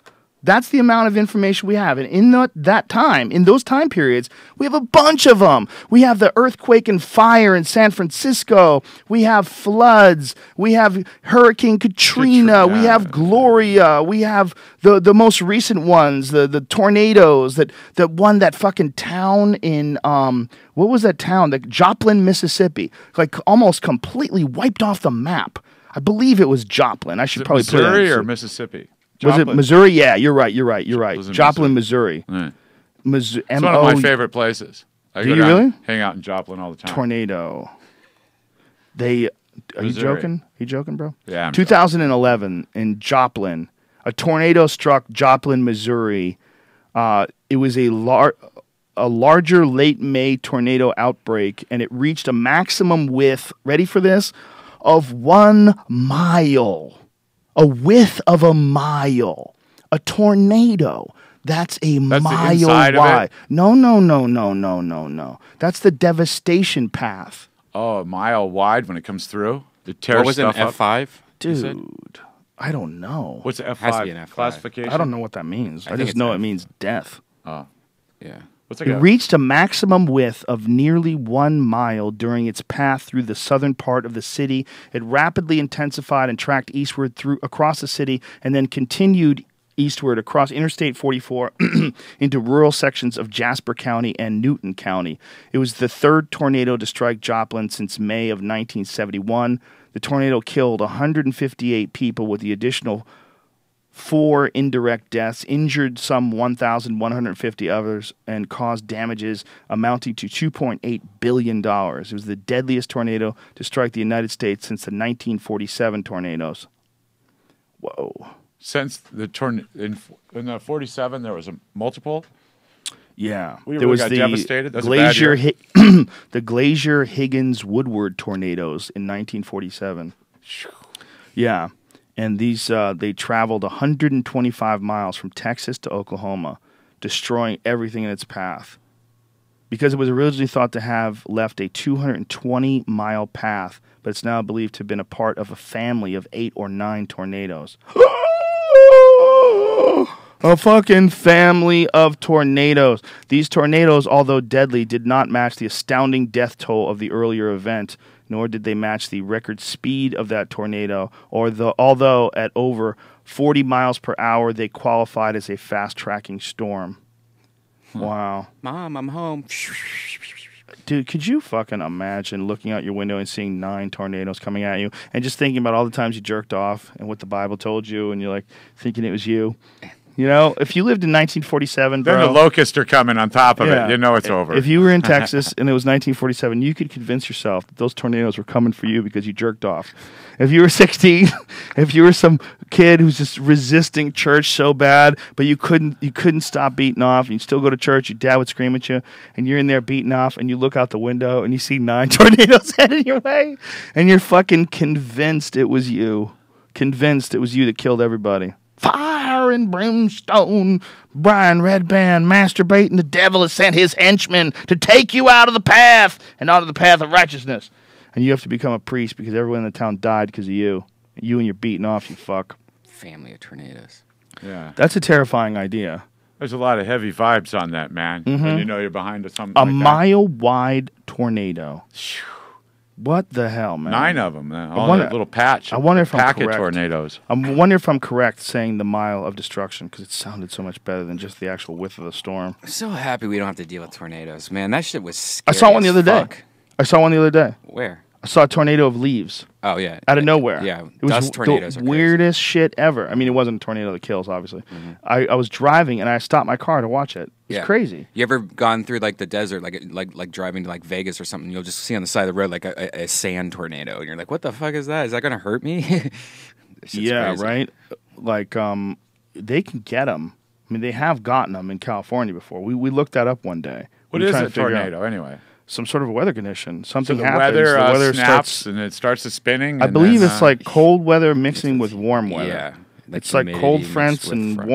warm weather. There's a spin. Just I don't know. Okay, well, let's look it up. What causes a tornado? What is a tornado? Dude, this is like we got a educational cyclone crash. too. You got a cyclone. We learned today. Well, we're learned about learning every day. chemtrails. Hopefully, let's. Well, Okay. I'm not going to go along with that. I'm still holding with my. Of course you are. It's more sexy. Black helicopters. A tornado is a violently rotating column of air that is in contact with both the surface of the earth and okay, ready for this one? Ooh, how do you say this? Cumulonimbus. Cumulus? Cumulonimbus. Cumulonimbus? Cumulonimbus? Is that a cloud? Cumulonimbus. Anthony Cumulonimbus cloud. Or, in rare cases, the base of a cumulus cloud. And they are often cumulus. And they are often referred to as twisters or cyclones, although the word cyclone is used in meteorology in a wider sense to name any closed low-pressure circulation. Tornadoes come in many shapes and sizes, but they're typically in the form of a visible condensation funnel whose narrow end touches the earth and is often encircled by a cloud of debris and dust. Have you ever seen the video from Dallas, Texas, from 2 years ago, where semis were flying through the air. Saw the movie Twister. Pull that up. Pull up semis flying through the air in Dallas Twister. It was the craziest shit. I was watching it on TV. I was in Texas at the time, too. I was in another part of Texas, and they... Oh, wait a minute. That's not true. No, I was in Texas during another one, but it wasn't this one. The one where they had it on the news, I think I was in another state, but I could have been in Texas. I was on the road, and I was like, I could have been in Texas right now. I've been to that part of Texas. Anyway, point being, I'm watching the news, and here it is. This is exactly the footage. And there's a twister. This is on the fucking news. And the guy's talking, and you see actual like tractor trailers flying through the fucking air like paper cups, man. Like as you're seeing this funnel spinning. Look at that. See that? Those are tractor trailers, man. And look, they get... Are we logging? Look at it. You see the things crackle? See all the electrical fires? Because they're removing them. They're removing electrical cables and shit from the ground and shorting things out. And eventually it picks up these tractor trailers and they're flying through the fucking air. Is this the same video? I believe it is. Okay, there's one flying through the fucking air. Look at that. That's a tractor trailer, bro. It's flying. I mean, what does that weigh? It's got to weigh a few thousand pounds. Well, it depends if it's got anything in it, too. Yeah, but even if it doesn't have anything in it. Look, there's one. Yeah, that's flying through the air and landing on shit. Boom, it's throwing it through the air. Those are all like cargo boxes and tractor trailers. It's great. Look at all those tractor trailers. Wow. Just jacked. Picked up and tossed and twisted around like an aluminum foil. Amazing. They landed near the highway. It's fucking crazy. Mother Nature's... That bitch doesn't play. Nah. It's on her terms. Yeah, it is on her terms. Especially when we're fucking around, lighting shit on fire and sending rocket ships into space and fucking with the air and airplanes burning fuel and cars are burning fuel and adding to the pollution. Yeah, it's weird. But even if we didn't, the place is a goddamn horrifying mess. Even if we didn't do a goddamn thing, if we lived our lives completely ecocentric, if we lived our lives with organic farming, if we lived our lives in a completely harmonious way with nature, we could still get smushed by a big rock from space. Clobbered. Boom. Yeah. Not to say that we shouldn't be, loving to our Mother Earth, and we absolutely should. Absolutely, 100%, without a doubt, no argument from me. But it's possible for us to get fucked up by a supervolcano, even if we did. Even if we did. An ice age can come, even if we did the best we could do. Well, the dinosaurs all died. Yeah. Would they hit it with a meteor? No, they were using their cell phones too much. Too much on the cell phone. The fucking cell phone drew in. Imagine if they found old cell phones that dinosaurs used and we realized dinosaurs were super fucking smart. They had cell phones. They had a picture of that guy on that line. It was in the beginning of a movie, and he was walking by with the phone on his ear. Mm-hmm. It was in front of Mann's Theater. What was that movie? There was a lost clip they found off of an old movie. Charlie Chaplin movie? Oh, no. Yeah, that's what everyone thought it was. You saw that guy walking by with a thing like that? Yeah, that's not what it was. There was an invention that they had come up with for people that were hard of hearing before they had hearing aids, and you would hold it up to your ear and it would magnify the sound. That's what it was. And so in a blurry image, when you're looking at it, Yeah, it's like a future guy. He's on his cell phone or something. To this day, people have ear problems, and they get hearing aids. You see them a lot. They stick out of their ear. Well, back in those days, they just held it up to their ear. Right. So that was a sound... it was some sort of a sound amplifier. Yeah, you wonder. Yeah, if someone's going to do time travel, I don't think they would go to the Charlie Chaplin days. Yeah, what are you going to hang around here and do that for? Could you imagine if we did find out that some dude's been fucking traveling back in time from the future, and we get up to the future one day and we meet him? You're like, wait a minute, Dick. I've seen you before. You find out he's Jimi Hendrix. He's been a bunch of different people. He's just been going back in time and being a bad motherfucker, but really it's just some guy from the future. You never know, No, you do know. That's ridiculous, and I'm stoned. How dare you, Crash? Jeez, don't you never know I'm hoping Hendrix shows back up, man. I think you got Elvis and Hendrix here. Listen, it was already here. I got a Hendrix shirt on, man. I got Hendrix behind me. That's he was an already impression. here. And he's got a poster here. That's a cat that left something behind. That He was awesome. I'm a huge fan, awesome. but he doesn't need to come back. He did his Well, time. yeah, he did his time. Yeah, now you got Gary Clark Jr. And I'm not saying Gary Clark Jr. is equivalent to Hendrix, but I'm saying, look, there's always going to be Honey. There's always going to be, new bands that come out. There's always going to be like cool new sounds. There's the Black Keys. There's always going to be, there's always cool shit, man. It's always coming out. I'm glad. Fuck yeah. This is the best time ever. I agree. Anybody that doesn't think this is the best time ever on Earth is silly. You're not We're paying not taking attention. advantage of the situation then. I mean, here's what we have. We're here to all this stuff to keep us happy and keep us occupied. Calculator watches. Cell phones. Tons of things that occupy our time and give us a there are chance. things that occupy our time in a negative way. They can take your time away, but they also give you the opportunity to do things. It's up to you to decide what you do with your time. Exactly. That's that thing again. They say, "Oh, it's bad to be selfish," and I think, "Oh, it's not," because if you're concerned with yourself and what you're up to, you turn out to be a better product for the other people around you. You say, "Oh, wow, this guy's actually spent some time with himself." To understand selfish is a weird word though, because when I think of selfish, I think of like greedy. Like those movies where like people are trapped somewhere and it turns out one dude's been hogging all the food and lying about it. Yeah. That guy's a selfish fuck. That's the way they present, right? Yes. But you know what I mean? You hear about that guy and you're like, you dick. Or one guy like shuts the door. Like, stop! Don't shut the door. Yeah. And he runs away. Yeah. That guy's selfish, right? That's a selfish person. And then you hear the people get killed by the monster, and then you find out that he shut the door. You're like, you dick. That's a selfish guy.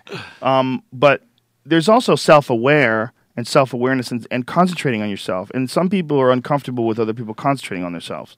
Some people are they're uncomfortable with people that are like really into their bodies. They're uncomfortable with people that are really into fitness or people that are really into health. They get upset at them. They don't like it. It makes them feel bad. Well, remember they used to look at the label in the store, and you look at these people in a shopping store, and they're looking at the label, and you think, what is it? These are words you don't even know what they mean in the many years ago. Mm-hmm. Now everybody knows. Everybody's now looking at it. High fructose corn syrup. Look at that. Times have changed. Can't tell you how many times I picked up an ingredient and I fucking know. Yeah, look at it. I can't say it. I'm not going to eat it. I can't even read what this stuff is. I'm not going to put it in my mouth. I mean, what, are you kidding me? You know what I started looking at recently that I never looked at before? Grams of sugar in drinks. Like grams of sugar in like a sports drink, one of those sports drinks type things. It's crazy. It's like more sugar than you're supposed to have in a day. Well, is it sugar even? Now there's stuff from the beets and there's the stuff from the corn. Beets? Yeah, beet sugar. Beet sugar? Yeah, it sounds good. Well, you would think it's you? good. I think that they're supposed to have been modified or something. I don't know. Once again, chemtrails. Yeah. Hey, try not to get too upset by all this, but try to when you buy the sugar, get the cane sugar, organic cane sugar. Yes. That's what the labels. Now I understand that.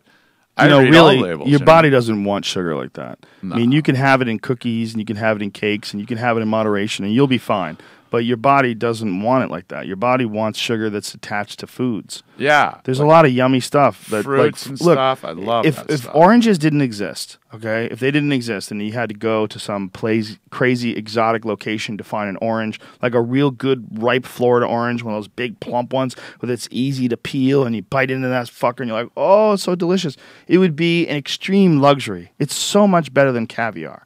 It's just caviar is hard to get, but caviar tastes like dog shit. It's it's an acquired taste. No one needs an acquired taste for oranges. I like it. I think oranges are delicious. Oranges are You good. like caviar? Yeah, I do. You're one of those motherfuckers. I used to live with some Russian people, and I got You acquired the taste. For I did caviar. acquire the taste, but I can appreciate the. It's nothing wrong with it, but my point is, The you had to orange is acquire. bam. Right. Orange is right there. Perfect. It's Every delicious. time. It's very Apples. different. I get it. It's a sophisticated palate that recognizes the subtleties of our caviar. Yeah.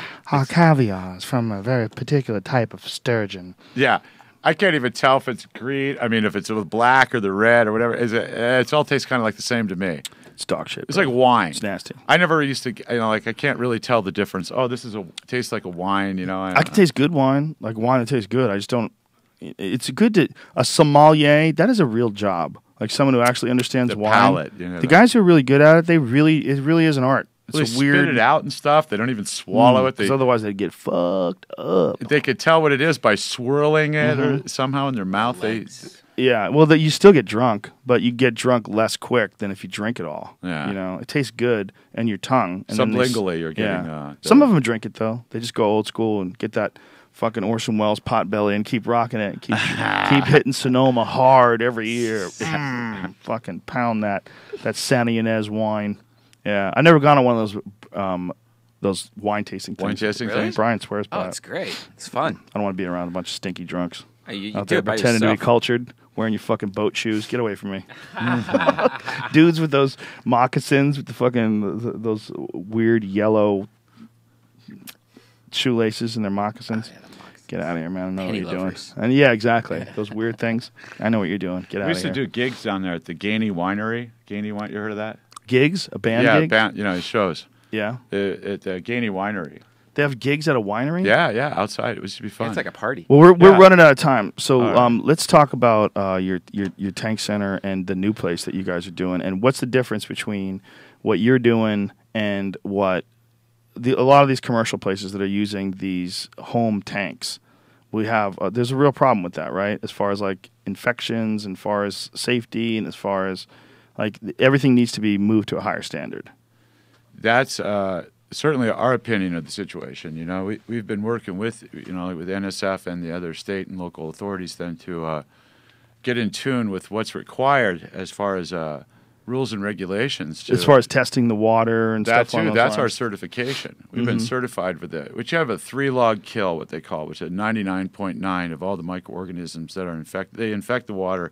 Then they see how long it takes to eradicate this infection. And obviously this is a big difference between someone who just has one that's only for them, only for their own personal use, which is like a lot of these more low-end ones, and someone who is running a commercial business, sort of like the difference between your home pool and your swimming pool at the gym. I always like to say, it's like, opening a restaurant with an easy bake oven. You know, it isn't appropriate. Know, for appropriate, see, this is not up to us to decide anyway. All that we've had to do is adhere to these standards and codes that have been set up by realistic people that understand. And you've helped with these setting up these standards and codes. Absolutely. This is a very important thing for you, right? Super important. It's more important to us than anything else is this disinfection, this ability to disinfect this solution correctly between usages. Because we don't use chemicals, and we're all tested. To do this 3-log. We actually did a 7-log in a vessel. The vessel itself generally contaminates the specimen, but we have such a small body of water and such an intense system there of cleaning that they tested the material in the vessel, and we still got the 3-log and then surpassed that. But that's within one cleaning cycle without any use of chemicals. The problem with chemicals now, which is what everybody else has to do due to the fact that they are unwilling to spend the money on the disinfection process, which is this. I told you about this UV lights, like $9,000, $7,500 for the generators, and so it's a lot of bread to get it right, man. And the electrical stuff. See our UL listing as well, Underwriters Laboratory. This is electricity and people. You're into water and electricity.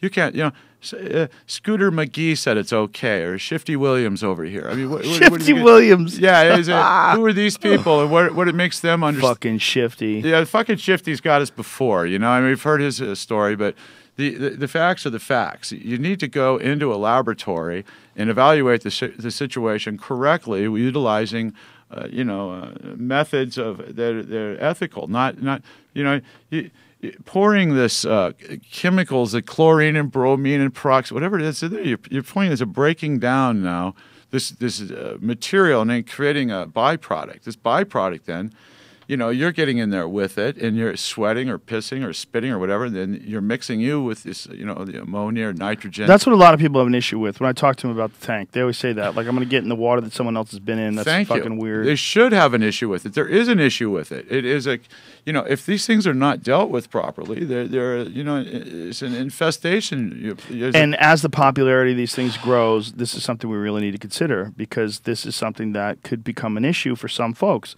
And I know that you're very conscientious about this. This is very important to you. And this is like one of the main focuses of conversation that we've had over the years is about this need to make sure that everything is like at the same standards of the tanks that you have. It's important for the people that are doing this to have a product then that is credible, that has been designed correctly, that's had a lot of time and effort spent to verify how it actually works and what it does, and then it does all the harm, or all the good, and none of the harm. Right, and it's cuts all the potential harm out. All checked out, and documented, and like I said, this new UL stuff too. The amount of adjustments that we've had to do with the electrical aspects of this thing are tremendous. But by the time we've been working with them 4 years with NSF to try to establish these guidelines then for effective purification. Yes, for people then to do this, because if you don't have it and people come away from it with a bad, how long is it going to last? The industry, it needs to have guidelines and standards set up to adhere to, then to become a credible, industry. I commend the fact also that you're meeting it head on before it becomes a big issue. Like, there's not a lot of people that are reporting like infections, and not a lot of people that have become sick because of it. No. But if this industry continues to grow, the potential instances of people not taking care of their water can rise, and that could potentially damage the reputation that you fought so hard to try to let people know about the positive benefits of this. I mean, I know you've been working on this for a long time, man. Yeah, but it's catching on now, right? Yeah, it's been something I've been dedicated to with all of my everything I have. It's been involved in trying to get this right, because it's important that this technology is not overlooked right now. We need to get a hold. You see, if it's set up with these little Mickey Mouse second-rate rigs, the authorities are not going to okay it. They're not going to allow it. We've already been. But they allow it right now. They allow it now because it's unregulated. Okay, so it's going to eventually be regulated? Absolutely. That's what we showed you this. Right. But I know, but to people that are listening, when is this all going to take place? It's happening now. We have a task group that's been formed with both the Canadian Ministry of Health and several health and safety officials here in this country, state-wise, local-wise, and NSF, National Sanitization Foundation, to set up these guidelines. So they're realizing that this industry is growing, and they're stepping in? Absolutely, absolutely. We were at a task group. What was that thing called? We went to a thing, and they had callers calling in. It was the most asked about a topic that they had conversated about at this. It was called a task. What was the meeting called? Do you think that it's possible for you to make 2 different tanks, to make a commercial, fully sanitized unit, and make a unit for the home that's less complex and more affordable? Well, see, we were thinking about that because naturally that would be a good business sense. But we got back to the point again, is like, in order to do it right, this is what it costs. I mean, we could make it Mickey Mouse or whatever. But is it Mickey Mouse for the consumer? Like, say if it's just you. Okay, Crash lives by himself. Crash loves to do the isolation tank. Crash is not going to jerk off or pee in his tank. Or if I do, I'll be in there with myself. Ew. You know what I mean? It's like, but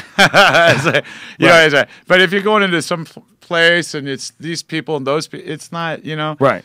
But and then what's happening then? What we were doing was trying to, people, they're cheap, so they're gonna say, "Oh, I'll buy the cheap one." Well, first of all, people are broke too. Broke. It's also it's fucking super expensive to buy one of those things. That's correct. I know that the equipment is really costly and it's really high end. But all I'm trying to say is, with our last 5 minutes of time before we turn into a pumpkin, all I'm trying to say is it possible that it could be made into a consumer unit? Yes, it would be, but back to the liability. See, in order to get this right and not harm anybody by this, different things, it's not easy. Like he's telling you, how much more do you have to say about this stuff? Do you want to do another hour? Want to shut this off and do another hour? Are you cool to talk about this, or are you running out of gas? I'm not running out of gas. I don't run out of gas. Okay, let's just wrap this up because we're running out of time. Yeah. So we'll wrap this up. We'll be right back in about 10 more minutes. Yeah, 9 minutes. Have 9 minutes. Yeah. I always give you an extra. That's okay. Add an extra 5 minutes. We'll wrap it up. And we'll come right back. All right. Thanks to Onnit.com. Go to ONNIT. Use the code word Rogan. Save 10% off any and all supplements. I just want to give you a chance to go into a lot of these issues that we talked about before.